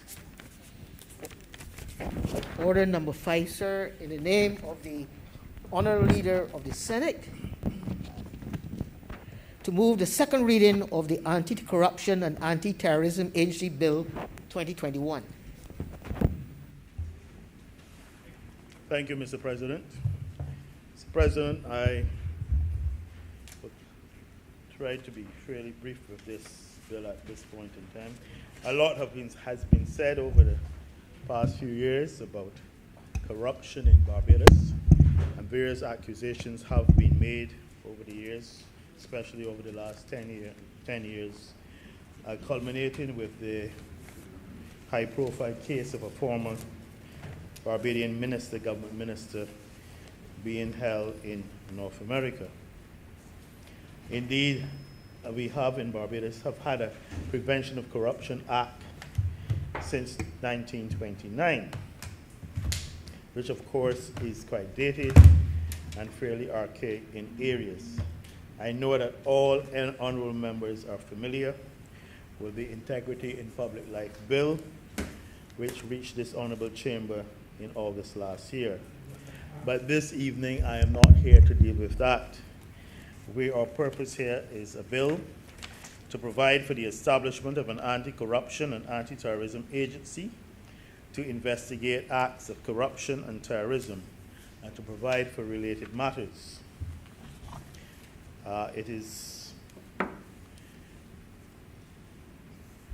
We think it is critical that we in Barbados now provide a dedicated mechanism and structure to investigate acts of corruption so that the corrupt parties can be brought to justice, and that so that the corrupt practices can be exposed. I say at the outset, and for the benefit of my honourable colleague on the other side, it is not the intention to strip the police of its investigative role and powers as far as corruption is concerned.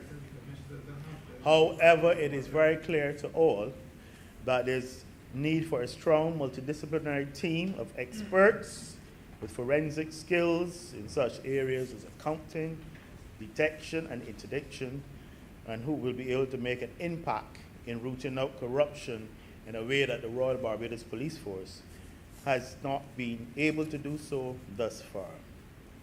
Hence, the agency will be responsible for the investigation of corrupt practices, the preparation of case files, while the power of arrest will still remain with the Royal Barbados Police Force. Obviously, it will be important for the agency to be made up of individuals with expert training and also of individuals of impeccable character. And obviously, they'll be required to undergo polygraph testing, etc., at the standard intervals so as to ensure the integrity of that agency. Given the limited resources available in Barbados and available here to the country, it is considered that with these required specialist skills, it would be important for this agency to also have a concomitant focus on terrorism risk and potential terrorist activity. Hence, it is being called the Anti-Corruption and Anti-Terrorism Agency. In this regard, it will also work collaboratively with the RBPF and the Financial Intelligence Unit. Mr. President, in part 2, you can see the principles are 3. The principal objects of the Act: A, to establish an agency which will have sufficient operational independence and autonomy and be dedicated to combating corruption and terrorism in collaboration with strategic partners and law enforcement agencies, whether within or outside of Barbados.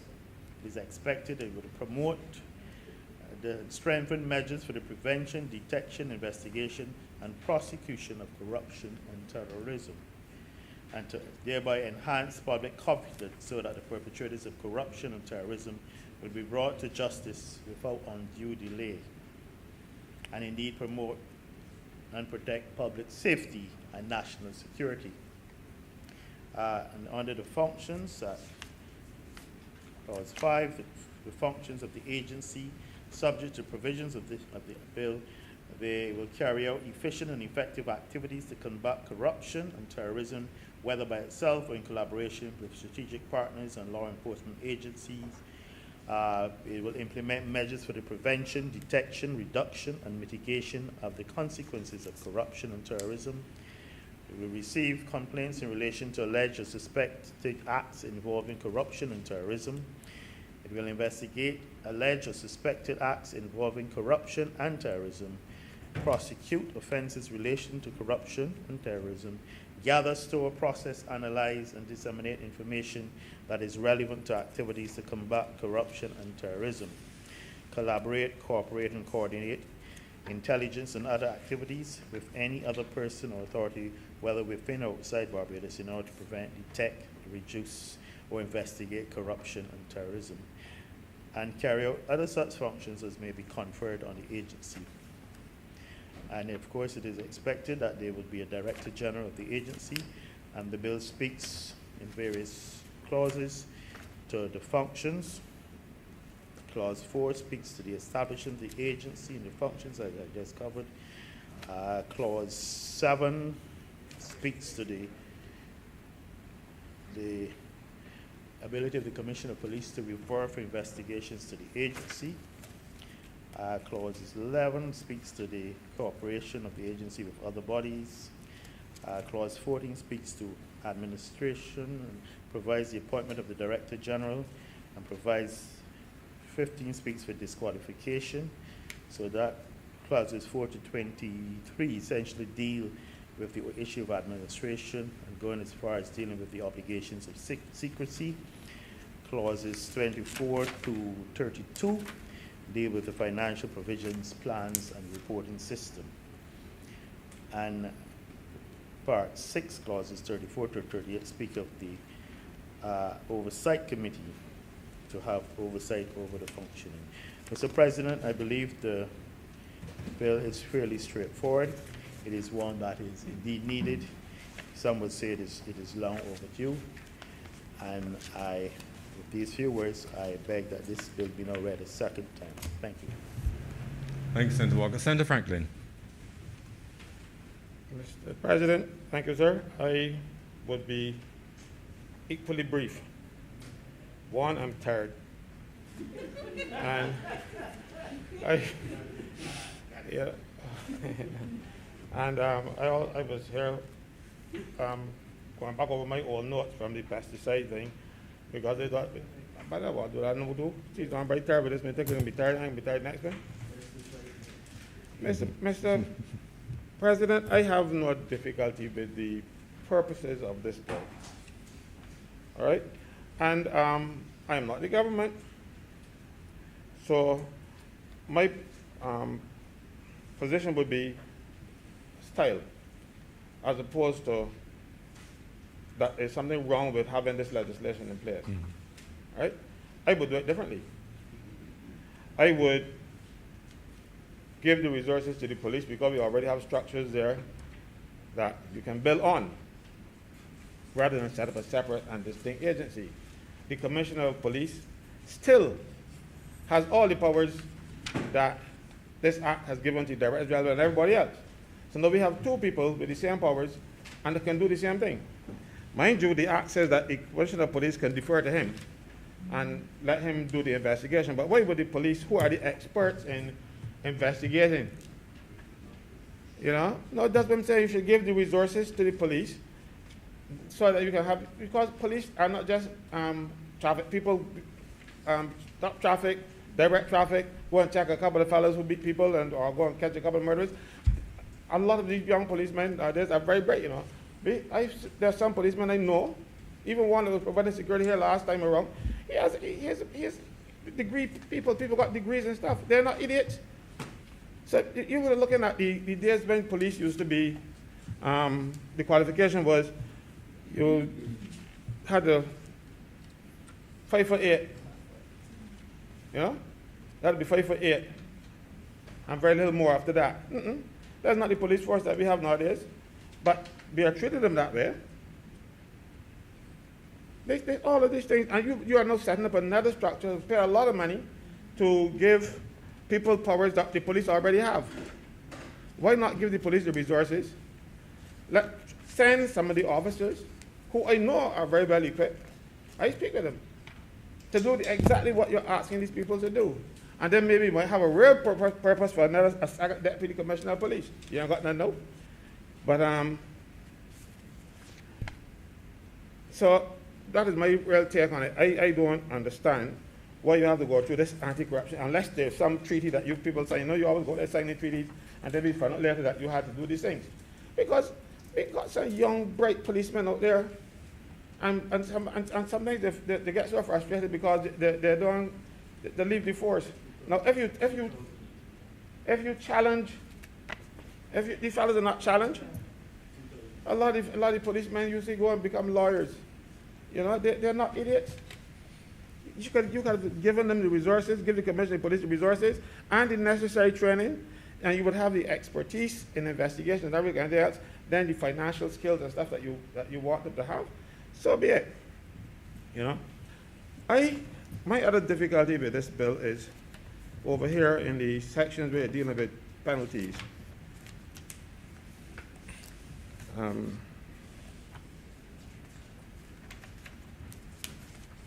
The general penalties, you deal with, on summary conviction, $100,000 out of imprisonment for 5 years. This is for individuals. Or on conviction and indictment for a fine of $250,000 or imprisonment for 10 years. In the case of a body corporate, summary conviction, a fine of $150,000, and conviction and indictment, a fine of $500,000. You see, no company in Barbados can bribe anybody. The officers of the company can. The company itself cannot involve itself in corruption. The officers of the companies do. So, I don't think that they should pay their way out alone. Not that the Treasury wouldn't like the $500,000, I would like it too. But I believe that officers of these companies who are corrupt and get involved in these matters should spend some time at Her Majesty's pleasure. That's the difficulty I have with this bill, because an individual does something that a company does, but the individual gets to go to jail and rest nicely and get his scurvy or whatever else he gets up there. But but an officer of a company who does the identical thing, his company pays a fine and he walks away scot-free. He might get fired eventually or whatever else might happen, but I feel that somebody else should face those gates for doing exactly what an individual can do. That is one of the main things that I have difficulty with. People get away. I can incorporate now and get away with crime. I can just call myself Caswell Franklin Inc. And I can start bribing politicians all over the place. I can register as a company, and then I can go out there and I can bribe people. I feel, because I will not be an individual then, because, you know, a company is a person. I 43. I read it. I probably didn't understand it then. No, it says here, look at the last section. It says here, it can be punished in accordance with A or B. And B deals with corporations, and A deals with the individual. So that's what I'm talking about. I read it. And then, unless I misunderstand, that's my interpretation. But you know, I am a lawyer. People tell me so all the time. You know, so I'm of the view that we should be locking up principal officers of the companies, directors, and CEOs and that kind of thing too. Right? That is my take on the bill. The minor thing that I'm concerned about is the definition. The definition of corruption. Section 2.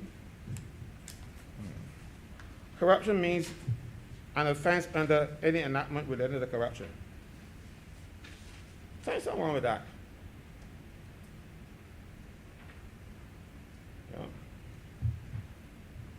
Yeah. I don't know. I'm not a lawyer, so I don't know. I don't understand the legalese of this. But it basically says corruption means corruption. You know. And then the other minor thing, but be minor too, is this. The Director General here now would be required to investigate political problems to maybe have treating at election time. You're not going to know that's corrupt. When you give people food or T-shirts and that kind of stuff, because that's corruption too. No, I'm talking about the ones that we had vote in St. George North with people pictures by them, all kind of thing. I saw them. I didn't have any. That T-shirt I bought myself. All right, so you see, I bought them myself. I bought mine myself. But I saw people out there walking about with a lot of pretty shirts, and you know the Section 10A of the, I remember, no, it is the Election Offenses and Controversies Act, 10A. That was passed in the 80s, in 1980, by a Babis Day Party administration that banned the wearing of T-shirts and giving out T-shirts and stuff. Man, when I had 1 million T-shirts in George North. I even get some. All right? I didn't wear them. I use them to.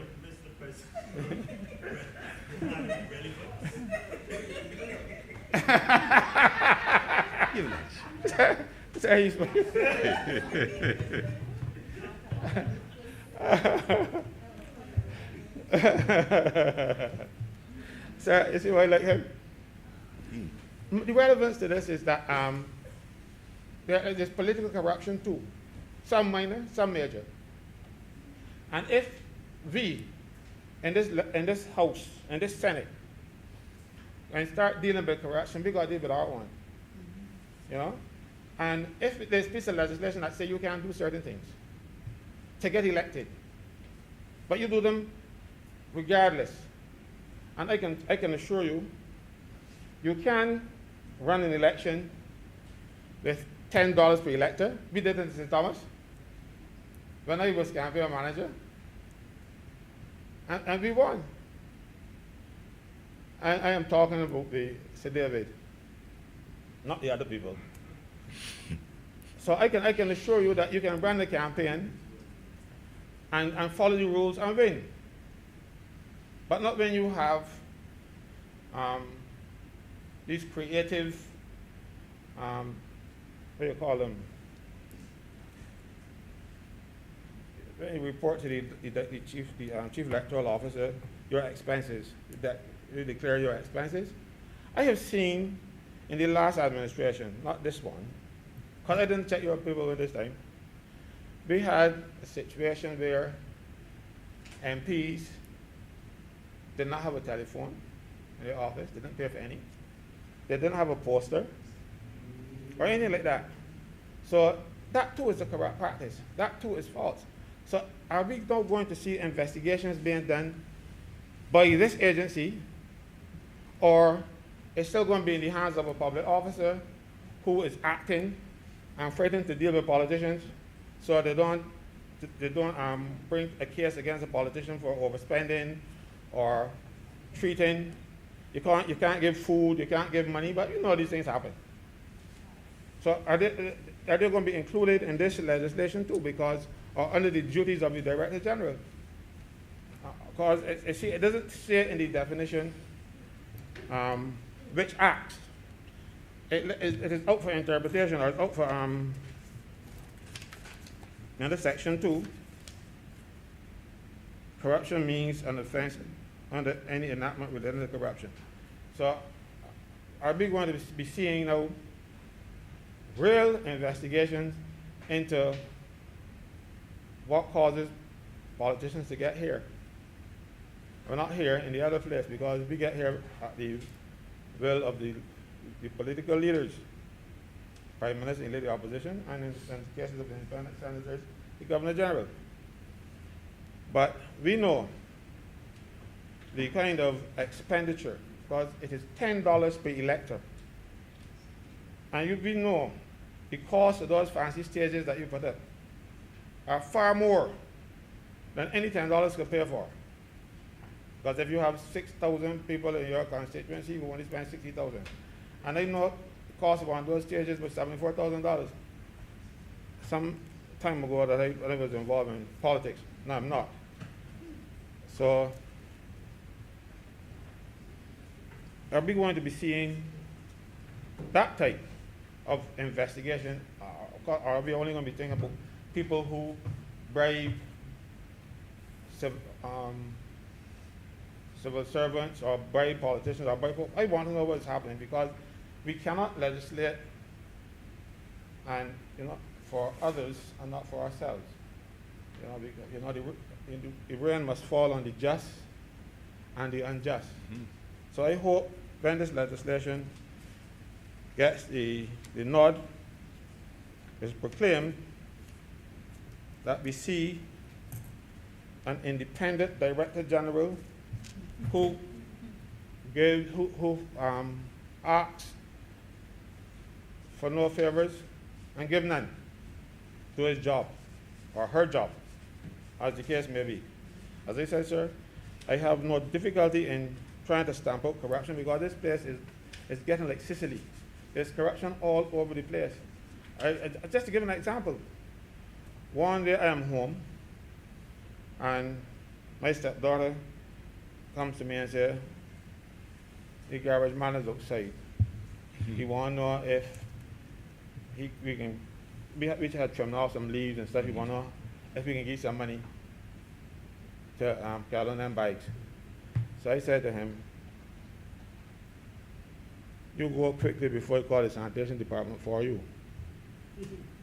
Because I am not prepared to bribe anybody. Mind you, I give them stuff at Christmas. I give them stuff at things, like the other day somebody gave me, around Christmas time, people gave me gifts. And I got 3 bottles of Johnny Walker Black Label. I don't know what to do with it. I don't rub with it.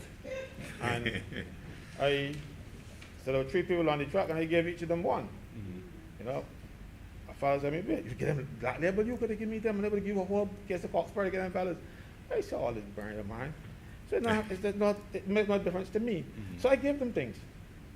Sometimes, but I don't expect them to come and try to extort anything from me. That is corruption too, and it comes from there to very high up.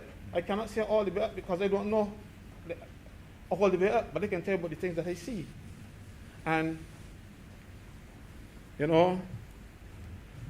it is also corrupt to vote for a license at the licensing authority, and don't go and do the test, come back, and a couple of years, a few months later, you kill somebody or something so because you get the test.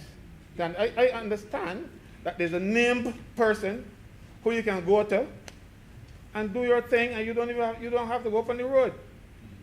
That's corruption too. And it's worse corruption because you put a fellow on the road that ain't really know how to drive, and he could hit somebody, or worse yet, hit me. You know? So we need to look at the level of corruption in this place, because as far as I can see, this place is absolutely corrupt. People have offered me, as a trade unionist, I go to represent people. And next thing you hear, I am offered hotel rooms, dinners. And I saw one guy who offered me a room, I could come and get a room anytime. I said, but my wife don't like hotel sheets, so it wouldn't make no sense. You know, and when we travel, obviously my wife take along her own sheets, spread the beds with them. So I said, well, it wouldn't make no sense me coming on there then to bring sheets and stuff. We start home. But unless you didn't want it for my wife. But but I've been offered money to not push the case hard enough. You know? And poor me. And I see that I'm poor. So people think that might catch me. But it might catch some other trade unionists. I'm not prepared to call any names. I say it might catch other trade unionists, but it will not catch me. But it will, but the fact that a fellow was bold enough to offer it to me, I'm offered dinners. You know, come here, so man, if you can get whatever you want, you just come in and sign me, you leave, and all kind of stuff. My signature, and if I want lobster, I can buy it or do without. But you have to be so corruption ain't only taking big sacks of money. It is, I've been working elsewhere, you know, and my boss tells me, cut your man, you don't gotta push your case so hard. That man's my friend. That's corruption too. You know? And I said, but if your friend tell you that he's wrong, you don't feel this worker. You know who got fired? Not the worker, me. So, sir, I am happy that we are trying to take some action, but I just think you're doing it wrong, differently than I would. But I'm not going to say that you're wrong, I'm just saying that I would have done it a different way. And, sir, with those very few remarks, I'm obliged to you, sir. Thank you very much, Senator Franklin. Senator Walker. Thank you, Mr. President. I want to thank my colleague on the other side for his brevity and his support for this. I understand his concern. He said he would have done it differently. He raised an issue about he didn't know if we had signed any convention. My little research has shown that we went on to the United Nations Convention Against Corruption on December the 10th, 2003. We are now one of 11 countries in the world that have not ratified this convention. And looking at the ratification, it speaks to the need to have a body agency, and these must be independent, adequately resourced, and have properly trained staff. Okay? So, Mr. President, with those few remarks, I want to beg that this bill be now read a second time. Thank you, Senator Walcott. The question is that this bill be now read a second time. Those honourable senators in favour, please say aye. Aye. Those against, please say no. Methinks the ayes have it. Mr. President, I beg to move that Your Honour do now leave the chair and the Senate resolve itself into committee for further consideration of this bill. The question is that he do not leave the chair and the Honourable Senate resolve itself into committee for further consideration of this bill. Those honourable senators in favour, please say aye. Aye. Those against, please say no. Methinks the ayes have it.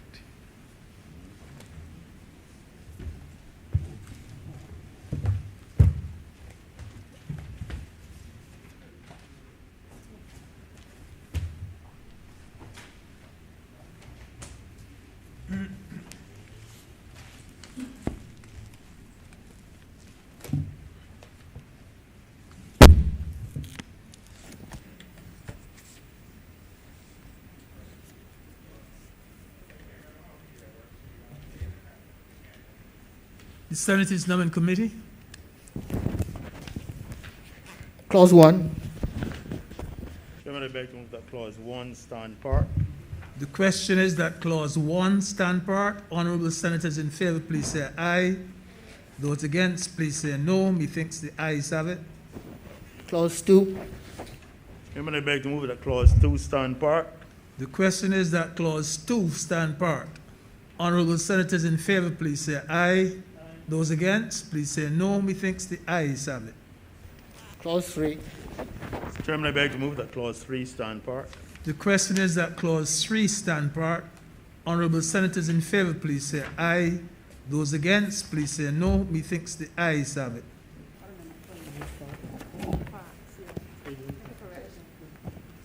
There's no objection to doing it in parts.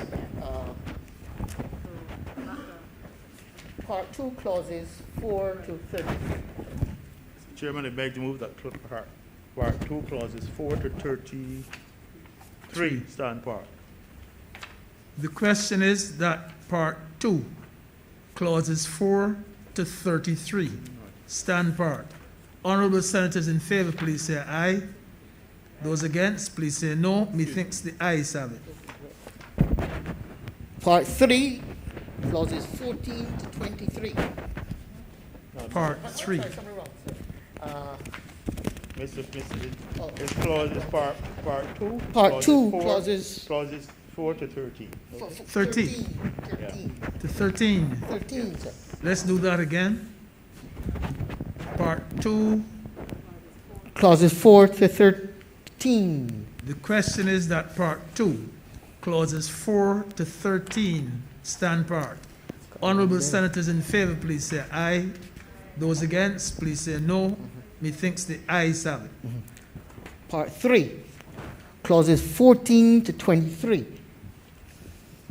The question is that part 3, clauses 14 to 23, stand part.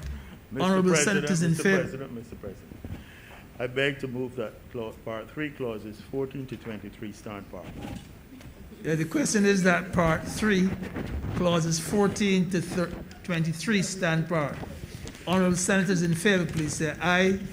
Those against, please say no. Methinks the ayes have it. Part 4, clauses 24 through 32. Mr. Chairman, I beg to move that part 4 clauses 24 to 32 stand part. The question is that part 4, clauses 24 to 32, stand part. Honourable senators in favour, please say aye. Those against, please say no. Methinks the ayes have it. Part 5, clause 33. Chairman, I beg to move that part 5 clause 33 stand part. The question is that part 5, clause 33, stand part. Honourable senators in favour, please say aye. Those against, please say no. Methinks the ayes have it. Part 6, clauses 34 to 38. Mr. Chairman, I beg to move that part 6 clauses 34 to 38 stand part. The question is that part 6, clauses 34 to 38, stand part. Honourable senators in favour, please say aye. Those against, please say no. Methinks the ayes have it. Part 7, clauses 39 and 40. Chairman, I beg to move that part 7 clauses 39 and 40 stand part. The question is that part 7, clauses 39 and 40, stand part. Honourable senators in favour, please say aye. Those against, please say no. Methinks the ayes have it. Part 8, clauses 41 to 43. Mr. Chairman, I beg to move that part 8 clauses 41 to 43 stand The part. question is that part 8, clauses 41 to 43, stand part. Honourable senators in favour, please say aye. Those against, please say no. Methinks the ayes have it. Part 9, clauses 44 to 49. Mr. Chairman, I beg to move that part 9 clauses 44 to 49 stand part. The question is that part 9, clauses 44 to 49, stand part. Honourable senators in favour, please say aye. Those against, please say no. Methinks the ayes have it. The first schedule. Chairman, I beg to move that the first schedule be the first schedule to the bill. The question is that the first schedule be the first schedule to the bill. All honorable senators in favor, please say aye. Those against, please say no. Methinks the ayes have it. Second schedule. Mr. Chairman, I beg to move that the second schedule would be the second schedule to the bill.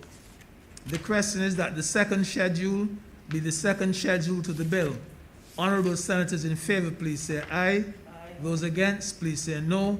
Methinks the ayes have it. The third schedule. Mr. Chairman, I beg to move that the third schedule be the third schedule to the bill. The question is that the third schedule be the third schedule to the bill. Honorable senators in favor, please say aye. Those against, please say no. Methinks the ayes have it. Or, Mr. Chairman, I beg to move that you do not report to His Honor the President the passing of one bill in committee.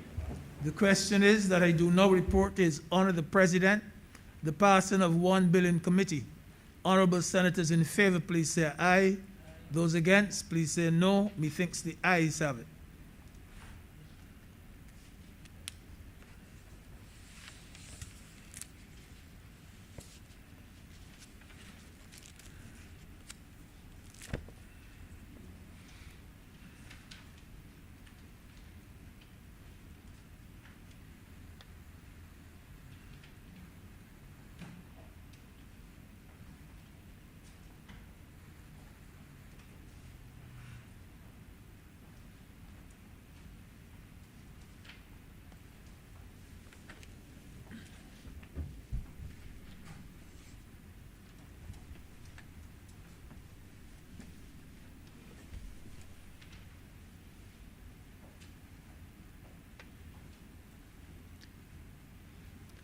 The chairman has just reported to me the passing of one bill in committee. Mr. President, I beg to move that this bill be now read a third time. The question is that this bill be now read a third time. Those honorable senators in favor, please say aye. Aye. Those against, please say no. Methinks the ayes have it. Mr. President, I beg to move that this bill do not pass and be cited as the Anti-Corruption and Anti-Terrorism Agency Act 2021. The question is that this bill do not pass and be cited as the Anti-Corruption and Anti-Terrorism Agency Act 2021. Those honorable senators in favor, please say aye. Aye. Those against, please say no. Methinks the ayes have it. This bill is now passed and so cited.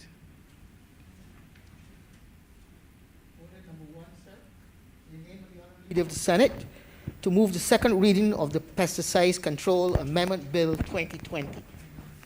Senator Walters. Thank you, Mr. President. A very straightforward bill. I believe it has to do with the important Pesticides Control Act, which regulates pesticides coming into the country, the origin, the way they get here, and of course looking at the science of them and the research. The purpose of the bill is to, in effect, make two amendments. That the Chief Agricultural Officer will to replace the Deputy Chief Agricultural Officer as the Chairman of the Pesticides Control Board, and also making an amendment to provide now for a proposal to make provision for the post of a Registrar of Pesticides. As I understand it, in the past, as I said, the Deputy Chief Agricultural Officer had responsibility for this, and it has occurred that the office of the Deputy Chief Agricultural Officer may not always be held by a person trained in pest and pesticide management. And they plan in transferring the chairmanship of the Pesticides Control Board from the Deputy Chief to the Chief Agricultural Officer, or his or her nominee, would allow the ministry to utilize persons within the ministry or elsewhere who possess the requisite skills and experience in pest and pesticide management in order that they can function more effectively. And then that is, in a nutshell, what this simple amendment is looking to do. It also speaks to a registrar, and the registrar will now be part of the process and would be responsible for general supervision of inspectors, keep and maintain a register of licenses of pesticides and register of toxic chemicals. And this person would be responsible for entering into the registers the information specified by the regulations, and give to the inspectors information and instructions and directions as necessary when they do their various assessments, etc. As I said, this is fairly straightforward, and they will get using the experience in Trinidad and Tobago and Jamaica in the region as a basis for developing this, doing it at this way, recognizing the limitations sometimes in a small island in terms of available resources in a specific area. This will give them some flexibility. And so I beg to move that this bill be now read a second time. Senator Franklin. Sir, thank you very much. As Senator Walker said, this is a short bill, and I think too short. When I heard that we were having an amendment to the pesticide control, it was my last year, I thought that we were going to be reviewing what was happening with the pesticides you see in Barbados, and with a view to making sure that there's more control over what we get in Barbados and people use. And I was excited by it, and I was planning to go and do all kind of fancy research about the pesticide effect on the water and all kind of stuff. Only then to find out that this bill is just to find jobs for a few people. I was surprised that we got too much problems with pesticides in Barbados, and the government the only thing they can deal with pesticides is to find a couple of jobs, and God knows for who. I say I would not try to empower models and say that they are for friends or something. So sir, I'm learning well from you. So So I'm hoping that this is the first amendment to the pesticides control bill because let me give an example. You go on the shelves, you can go at a certain hardware place to buy anything, and you will see some little pesticides pour into bottles and put some labels on them and stuff. And but I always go up on the campaign now because God bless Google. A lot of these things are banned in the countries of origin. Can't be used there, but they sell them in Barbados, and we use them willy-nilly. Some of them are cause cancer. Carcinogenic, I think that's the word they use. Thank you, sir. And we have them here. You can just buy them off the shelf. You don't need a license. You don't need anything. And people are going to take them and spray them on. I see people walking around in slippers, no protective gear, spraying Roundup and all kind of stuff at the front doors, and the grandchildren around the yard later on in the day. If Roundup gets to me, all my tonsils get inflamed and all kind of stuff. I can't go close to it. Right? But no, you get it. And there are other products in Barbados. There's one that you give, I can't remember the name now, but it's a poison. And if you give it to the rats and the cat catch that, right, the cat gone too. And these things are so dangerous. I understand that is banned now too, but they were here all along.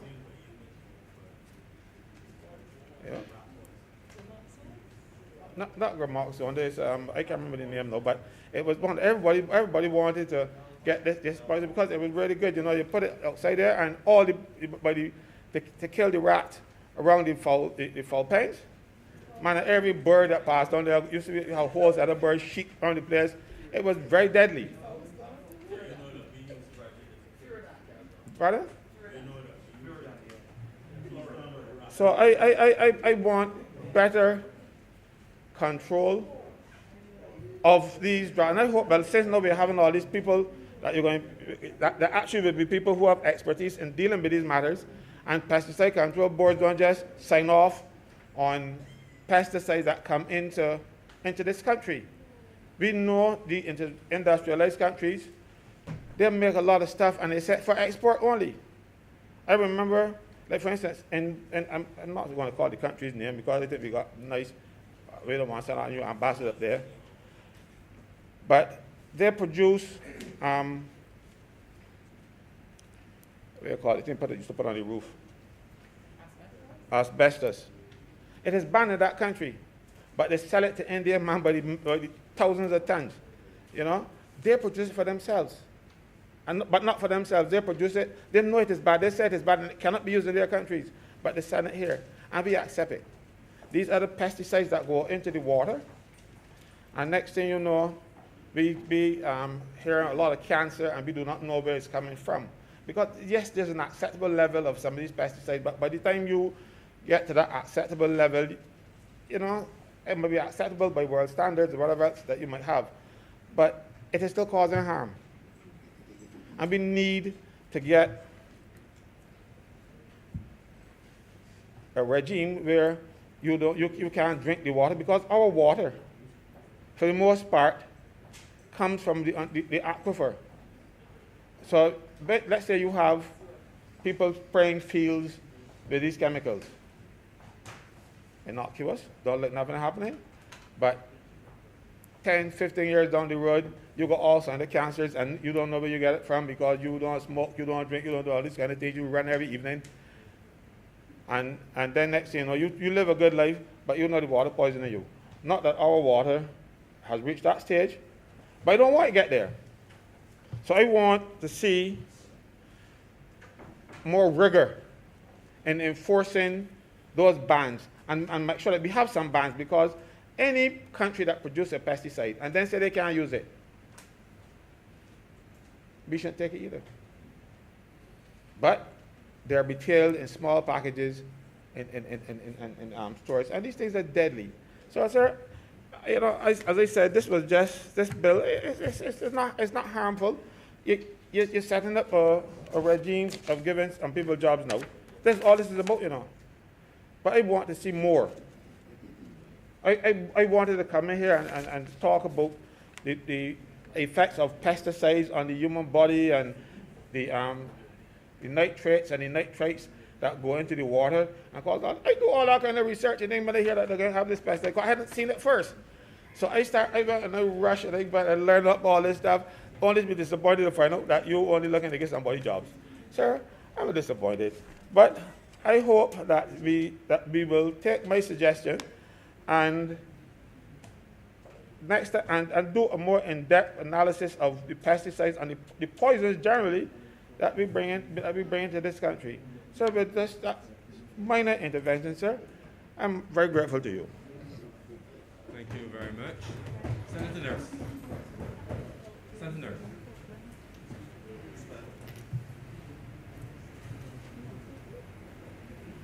You got minutes, right? I think so. You got minutes, right? I think so. Thank you, Mr. President. I shall be equally as brief. In fact, probably more brief. And I have to say, Mr. President, that I do agree with the leader, with the opposition in this regard in terms of this amendment. I believe I was really looking for a lot more here. I think that any legislation relating to the whole control and regulation of pesticides is absolutely important legislation and should not be treated lightly. We appreciate, of course, that pesticides, while they can be very useful, particularly we know of the use in agriculture and so on, they can have serious negative effects on the human bodies, on the environment, particularly we're talking about effects on the land, air, or water systems, marine life. So all of these things makes it necessary to implement really good legislation, but also to make sure that we have a really proper regime of control, monitoring, and enforcement. And so this pesticides control bill has been around for a little while now. I think perhaps back since the 70s, I think, or if not earlier. And so it have been a really good opportunity to take a look at the overall bill and to see how the act and to see how it could have been modernized and improved where necessary. And that's important because over time, a number of things can change. We know, for example, trading systems, international agreements and arrangements and so on affect the importation and the sale of various pesticides and chemicals. We know, for example, and I think Senator Franklin may have mentioned that you have in some countries certain chemicals or pesticides, as the case may be, which are banned, but yet they can be exported to other countries. And so from time to time, we always have to make sure that our legislation is updated to make sure that this level of regulation to ensure that if something is not good enough to be used or consumed in another country, it should not be good enough to be imported into this country. And I think that one of the useful things, because there's a lot of resources that are necessary in order to really properly manage this whole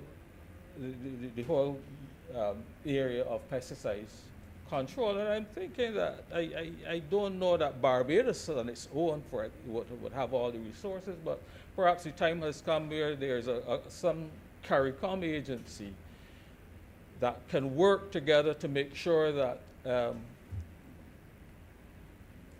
we are not being used as a dumping ground for chemicals and various other and pesticides and so on that may very well be banned in other countries. So we should be a kind of a collaborative effort here, I think, among us in the Caribbean to make sure that we are not being taken advantage of in this regard. Mr. President, one thing I looked at in the amendment itself really is the constitution of the committee itself, of the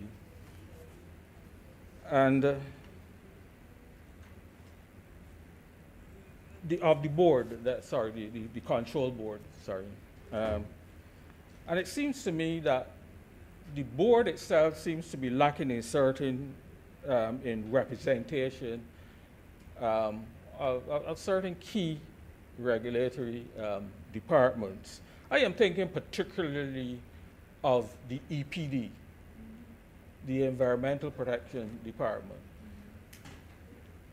Tremendous expertise in that department, being called upon all the time to investigate all of the various environmental issues which arise for all kinds of reasons. And I cannot see why they should not be, to my mind, they should be a key, they should have representation and be key members of this board. In fact, I think I would probably even make the case, Mr. President, that the EPD director should probably be the chair of the board rather than the chief agricultural officer. And I say that, Mr. President, because while we know that the lots of chemicals are used in the agricultural industry, I think it is really the EDP department and their chief who really have the scientific and other training and knowledge, which is really critical and is probably necessary as part of this board. Coastal Zone Management Unit 2 perhaps should be represented on this board. As you know, again, they have responsibility for the management of the coastal and marine resources. And again, a lot of environmental issues can arise there. We know that, for example, pesticides and chemicals can have severe impacts on our coral reefs and so on. And there again, I think that Coastal Zone Management Unit should probably also be represented on the board. And I could also suggest, for example, the Ministry of Labor. And you may ask why. I mean, we are talking about several health issues which can affect people, workers in various industries, again in agriculture and other industries, people who have to use these chemicals, and therefore environmental safety and health would be important to have that input in terms of the labor, to make sure that their concerns are also addressed when making decisions by this board.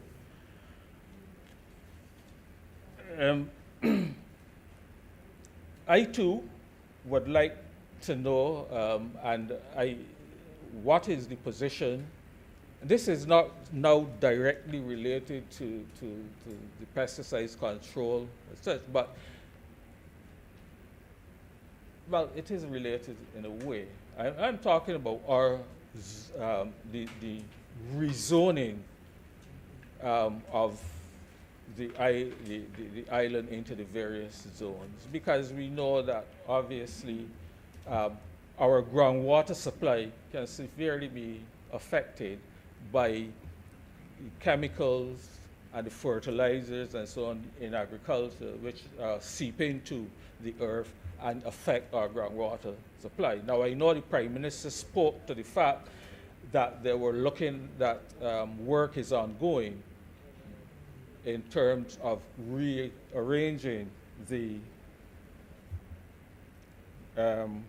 reordering the whole zoning system of the island. And so I would like to throw out the question as to where we are in terms of completing that process.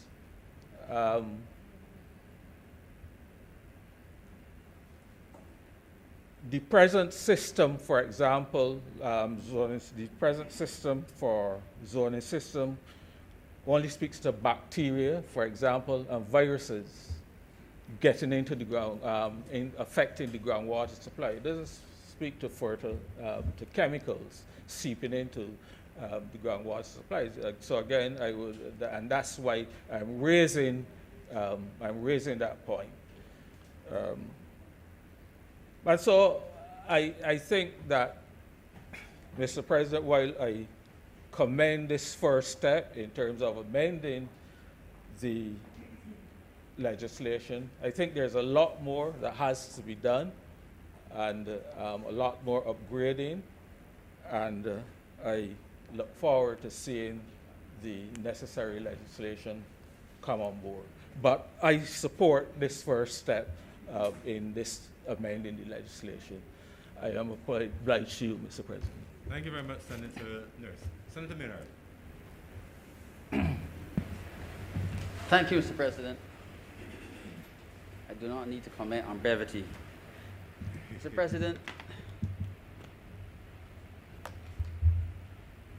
the Pesticide Control Board will no doubt regulate what comes in, but it has no control over stocks that already exist. So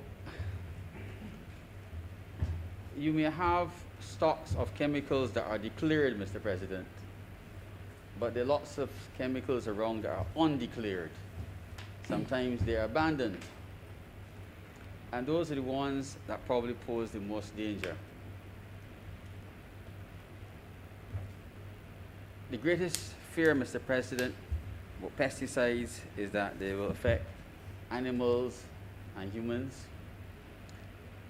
But probably most often the pathway is through our water supply. And we must therefore seriously consider whether on the board we have the most knowledgeable persons to advise on water. I cannot imagine, as Senator Nurse said, that among the two persons whom the minister may appoint, there should not be a person from the EPD and someone representing water, because the contamination of our water supply is the greatest fear. And it would make no sense to have a fancy board and we do not know what has happened to our water supply. I am certain that the idea behind this ultimately is attached to water. And we cannot desal for everyone. Because when the power goes off, Mr. President, you cannot desalinate.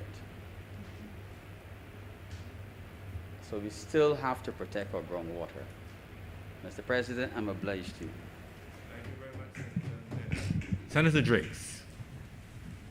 Sir, thank you for allowing me the opportunity to speak. I will speak very briefly.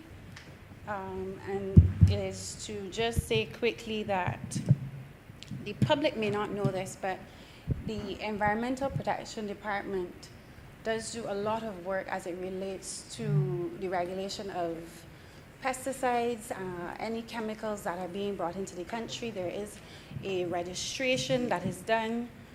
There is the Pesticides Control Board, as Senator Maynard noted. And sir, I also wanted to state publicly that we are signed on to the Stockholm Convention since 2004, which deals with persistent organic pollutants. And within that set of chemicals, I would say, and sir, just for clarification, persistent organic pollutants are those toxins that stay within our ecosystems for a very long time. They pass on from, as is being said, from water to animals, and then we then ingest them when we eat and consume the animals. And particularly as it relates to our stockpiles and waste for persistent organic pollutants, pesticides. All of the stockpiles were removed in 2016 in conjunction between the EPD and the Food and Agricultural Organization. So there is, and that inventory as it relates to stockpiles and waste, that inventory is done periodically.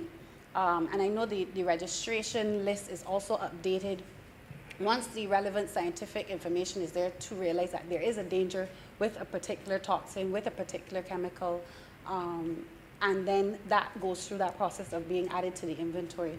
Or it is removed if we know for sure that globally the production has stopped with that toxin or chemical.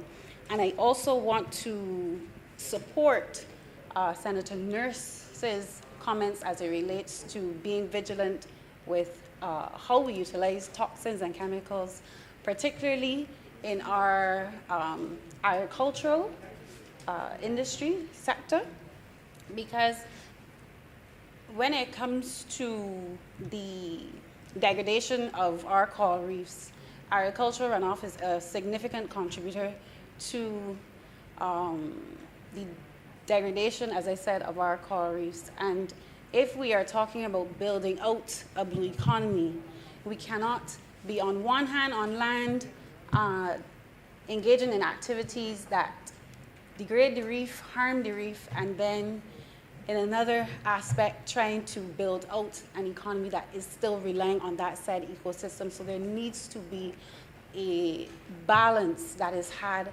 as it relates to how we are utilizing certain resources and their impact on the environment. Mr. President, I said I will be brief. I just wanted to raise those points, and I know there will be an opportunity for me to speak at length about these issues. So I'm obliged to you, sir. Thank you, Senator Drakes. Senator? Any other speakers? Oh, Senator Greenwich, Mr. Deputy President. Yes, that's true. As I usually am. Thanks.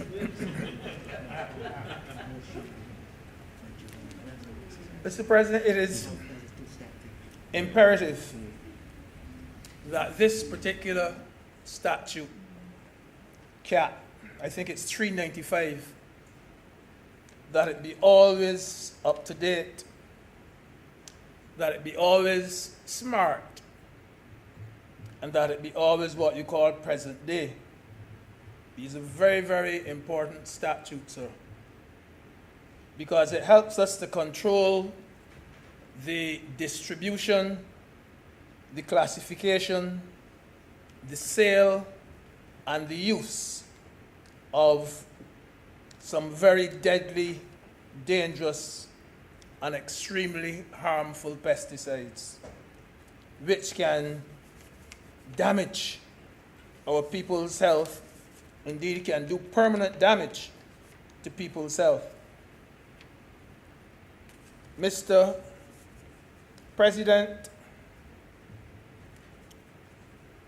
you should not be able to purchase pesticides in Barbados in the same way that you go to a supermarket and purchase a loaf of bread. Sir, no pesticide should be imported in this country and have us guessing as to whether it is safe for us to use or not. We shouldn't guess. Sir, we should always know as much as possible about the pesticides which we use. We do not want a situation, Mr. President, where dangerous pesticides, as Senator Franklin and Senator Drakes and Senator Nurse have said, where pesticides banned in places like USA and Canada and the United Kingdom are allowed into Barbados. And if we continue to do something like this, if it is not monitored, sir, we could end up putting our people at risk. So we cannot stress the fact, therefore, that we must be guided always by our own rules, our own regulations, and our own standards where pesticides are concerned. We must remember that what is acceptable in places like India, places like Mexico, wherever, will not necessarily be accepted in Barbados. Thankfully, Mr. President, I don't think we've ever had a serious case in Barbados where a dangerous pesticide got away and did enough damage to harm our population. And in so saying, sir, I think we should big up an agency such as our BNSI that has worked over the years to make sure that not only pesticides, but a lot of the goods that we import into this country meet a particular standard. We have to make sure that the products made available to Barbadians are authentic products. That the little things, I think it was Senator Franklin again that mentioned it, like the language and so on that we see written on these pesticides, that all of that is intelligible. Sir,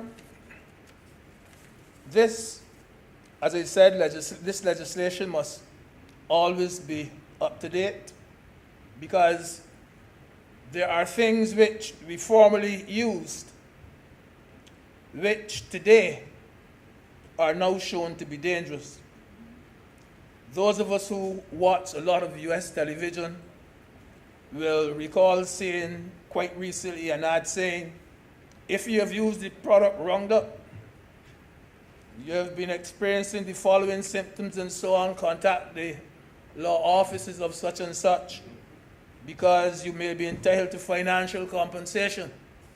You see that we were using it, the same Roundup, and they're getting some big dollars out there because it has given some of the population cancer and whatnot. So you always have to keep on top of this. But the main reason for this legislation, sir, is to ensure that as far as possible, our system here is safe and free from abuse. I want to make the point quickly too, sir, that there's always that small group of individuals whose sole motivation is something called money. Money. And money means more to them, sir, than my life or your life. And there are some persons who will still want to deal in dangerous pesticides as long as there is an opening for them to do so. As long as there's a market for that product. They do not care who it harms. As long as you'll buy it from them, they will sell it to you. Even though those pesticides may be potentially harmful to our environment, and as most people have said, sir, to our water supply. Because, sir, this is an area that needs a lot of checks and balances, and therefore, I hope that the board will find it necessary to make sure that none of this happens in our country. So I even have to skip some of my notes because I know that time is late and getting on. A lot of the persons who sell pesticides, sir, should be acting as our first line of defense, the first line of defense for the public. Because the do's and the don'ts can be of extreme importance. And the ones who are allowed to sell pesticides should be able, Mr. President, to advise us as to whether we are purchasing the correct pesticide for our problem or not. Persons should be able to give you the instructions for safe handling, and they should be able to advise you as to whether that particular pesticide can be harmful to your neighbor, because you could be concentrating on killing the weeds over by you, but you might end up killing your neighbor. And sir, I don't even mean a neighbor who has some problem with allergies and so on. I'm speaking about an ordinary fit person like me or you, Mr. President. I know, sir, right now there are 4 matters in the law court that I know of. 2 of them deal with a person who spray painting of cars next door. And the other 2 deals with pesticides. They are right there in the court. Those matters I know of.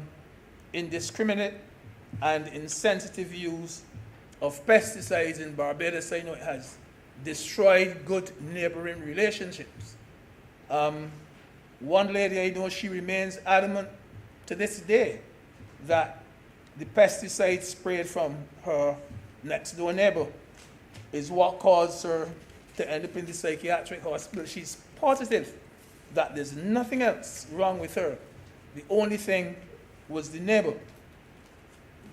But the point, sir, is that no matter, Mr. President, no matter how we tweak this particular piece of legislation, we will never be able to rescue each and every user from himself. You can tweak it till tomorrow, make it as fresh as whatever. You can't save everybody.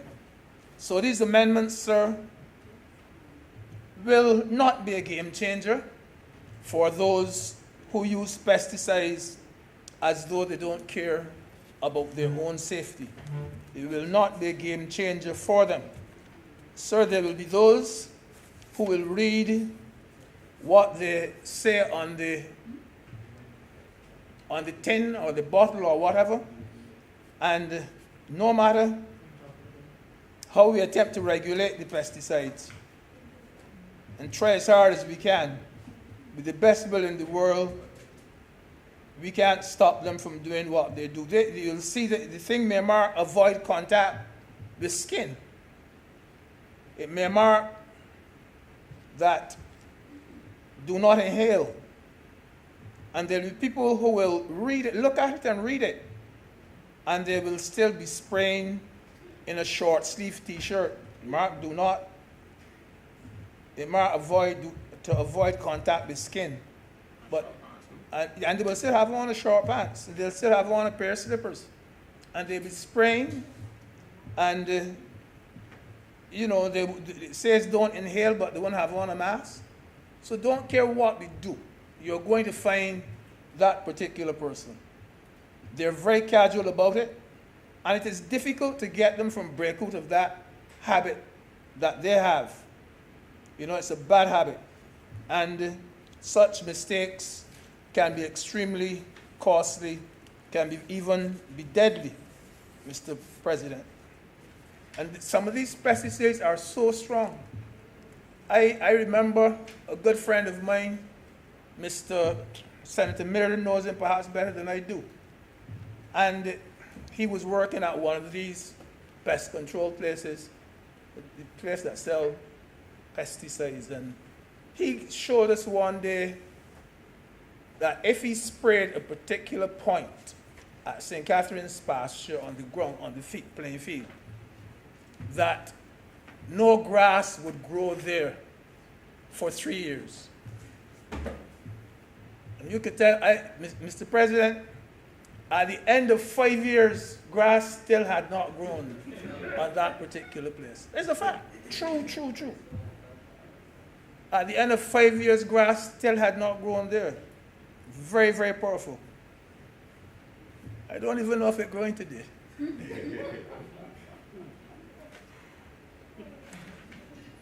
Some pesticides are so strong that they can be used. We know how to commit suicide. People have done it here in Barbados, committed suicide by using pesticides. They're very, very.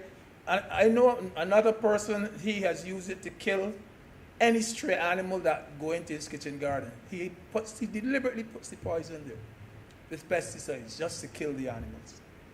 So, and we don't need graphs and pressure point or PowerPoint and those things to prove these things. Some things that you see happening every day. And so there's another reason why you have to know who is purchasing these products and from whom. But sir, I have to say that, we have gone a lot now doing, what's the term you use now to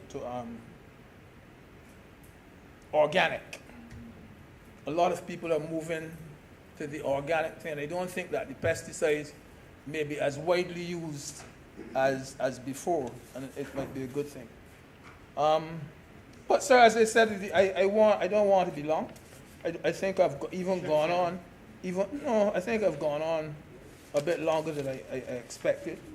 And sir, so I do agree with the legislation.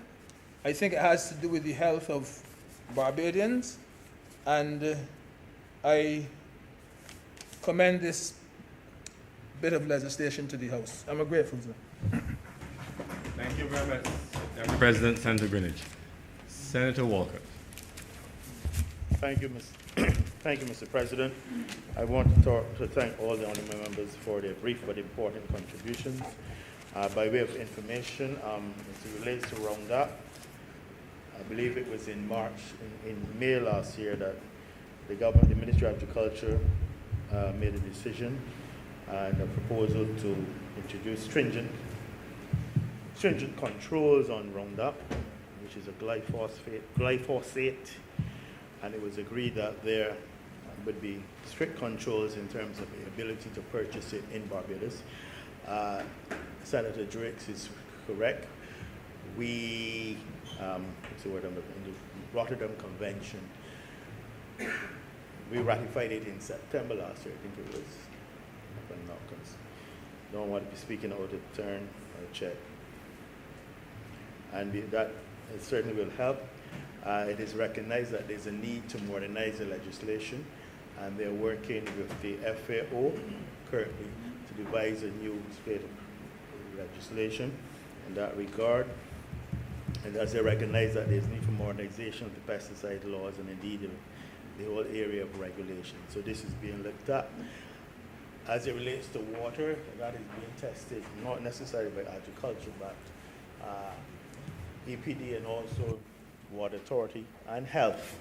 They do testing of the water frequently and do send samples away for trace elements and to look for certain pesticides in our water. So that is being done. I suspect that when they do the whole reassessment of the legislation, they will perhaps look then at a need to modernize the composition of the Pesticide Control Board and to put persons from these various departments in place. But the work is being done, and as I said, it's ongoing. Okay? Mr. President, in these few words, I would just like to move that this bill be now read a second time. The question is that this bill be now read a second time. Those honourable senators in favour, please say aye. Aye. Those against, please say no. The ayes have it. Mr. President, I beg to move that Your Honour do now leave the chair and the Senate resolve itself into committee for further consideration of this bill. The question is that I do not leave the chair and the Honourable Senate resolve itself into committee for further consideration of this bill. Those honourable senators in favour, please say aye. Those against, please say no. We think the ayes have it.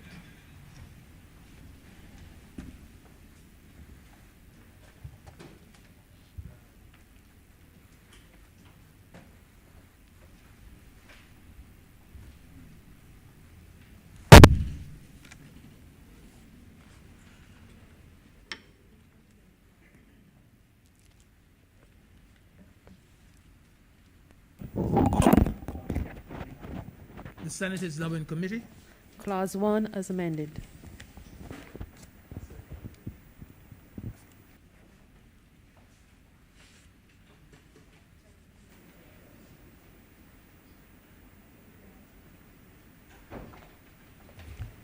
Mr. Chairman, I beg to move that Clause 1 as amended stand part.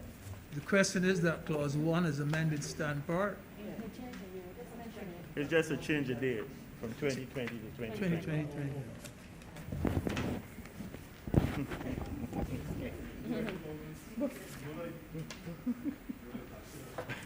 The question is that Clause 1 as amended stand part.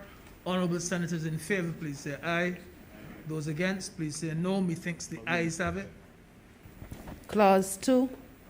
Mr. Chairman, I beg to move that Clause 2 stand part. The question is that Clause 2 stand part. Honourable senators in favour, please say aye. Those against, please say no. Methinks the ayes have it. Clause 3. Mr. Chairman, I beg to move that Clause 3 stand part. The question is that Clause 3 stand part. Honourable senators in favour, please say aye. Those against, please say no. Methinks the ayes have it. Clause 4. Mr. Chairman, I beg to move that Clause 4 stand part. The question is that Clause 4 stand part. Honourable senators in favour, please say aye. Those against, please say no. Methinks the ayes have it. Report. Mr. Chairman, I beg to move that you do not report to His Honour the President the passing of one bill in committee. The question is that I do now report to His Honour the President the passing of one bill in committee. Honourable senators in favour, please say aye.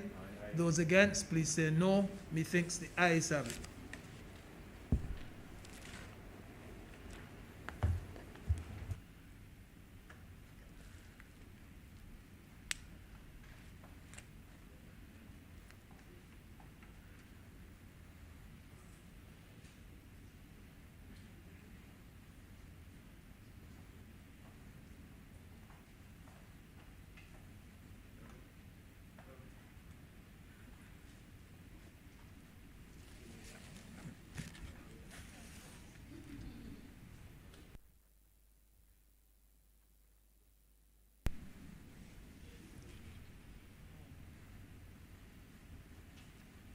The chairman has just reported to me the passing of one bill in committee. Mr. President, I beg to move that this bill be now read a third time. The question is that this bill be now read a third time. Those honourable senators in favour, please say aye. Those against, please say no. We think the ayes have it. Mr. President, I beg to move that this bill do now pass and be cited as the Pesticides Control Amendment Act 2021. The question is that this bill do not pass and be cited as the Pesticides Control Amendment Act 2021. Those honourable senators in favour, please say aye. Those against, please say nay. We think the ayes have it. This bill is therefore passed and so cited.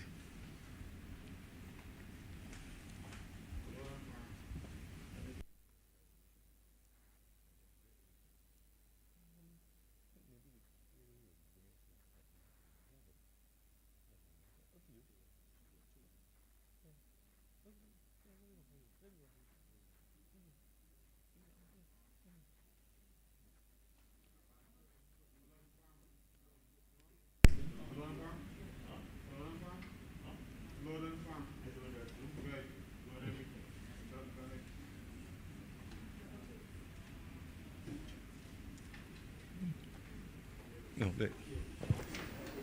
Ready? Go ahead. Mr. President, order number 2.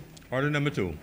In the name of the Honorable Leader of the Senate, to move the passing of a resolution to approve the publication in the Official Gazette of a notification under Section 9(1) of the Land Acquisition Act, Cap 228, declaring the abandonment of a compulsory acquisition of the parcel of land situate at Harry Smith in the parish of St. Philip in this island, more particularly described in the schedule to this resolution. Senator McConney. Mr. President, the resolution before this Honourable House seeks to approval for the abandonment of the compulsory acquisition of land containing approximately 10.9041 hectares, around 26 acres, of land at Harry Smith in the parish of St. Philip. It's the property of the Marriott Barbados Limited. This abandonment is sought, Mr. President, pursuant to Section 9 of the Land Acquisition Act of the laws of Barbados, of course. Mr. President, you may recall that approval of this resolution to acquire this 10.9 hectares of land at Harry Smith for the public purposes of housing and tourism development, that this land was made up of 2 parcels. Part A, containing 8.4108 hectares, and Parcel B, which contained 2.4933 hectares. And it was stated then to be the property of the Marriott Barbados Limited. The Parliament would have approved the compulsory acquisition, and that approval was completed on February 5th of 2020 following debate in this Honourable House. And on February 11th, 2020, Her Excellency would have given her gracious assent to the resolution, and that resolution was subsequently published in the Official Gazette of February the 13th, 2020. You may recall too, Mr. President, that this acquisition occurred mere weeks before the major impact of the COVID-19 coronavirus pandemic, which reached the shores of Barbados. This eventually led to a national curfew in March, and as a result, many businesses were closed, and our country and our people had to endure some very significant economic challenges. Mr. President, I said that because as a consequence of a number of the circumstances which has gripped Barbados as a result of this pandemic, Barbados has had to reprioritize our expenditure in the face of reduced revenues. In addition, sir, certain circumstances have also intervened at this critical time where there is a difference in opinion amongst parties as to what the value of that same piece of land is. At the time, that land was suggested to be valued at around 10 million, but there's some subsequent submission of approximately 24 million. In light of the circumstances around the pandemic, the need for us to reprioritize our expenditure, and of course understanding that this difference could be protracted in terms of seeking to resolve it, sir, this government has determined that we should at this time abandon this acquisition. While, Mr. President, we believe that this parcel of land remains attractive for the purposes for which government would have acquired it, we must, as I said, we must indeed consider our expenditure and redirect some of our resources. Section 9, Mr. President, of the Land Acquisition Act, it states that at any time before, in fact, let me read it with your permission verbatim. It says at any time before any compensation awarded under this act for the compulsory acquisition of any land has been paid, the minister may, by notification published in the official gazette, declare that the acquisition of such land is abandoned, provided that where the acquisition of the land has been approved by Parliament, the minister shall not cause such notification to be published except with the approval of both houses. That said, you would have to come back to both houses in order to get such approval.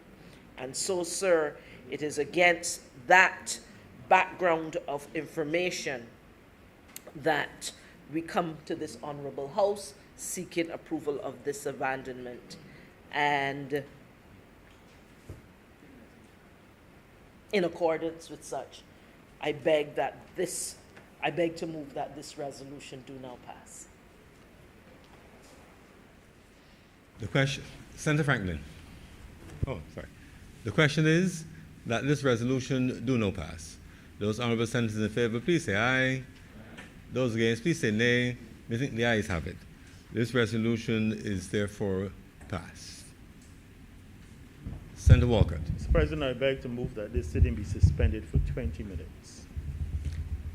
The question is that this sitting be now suspended for 20 minutes. I guess we've earned a bit of a comfort break. Those honourable senators in favour, please say aye. Those against, please say nay. Methinks the ayes have it. This sitting is therefore suspended for 20 minutes until 25 minutes to 7 o'clock.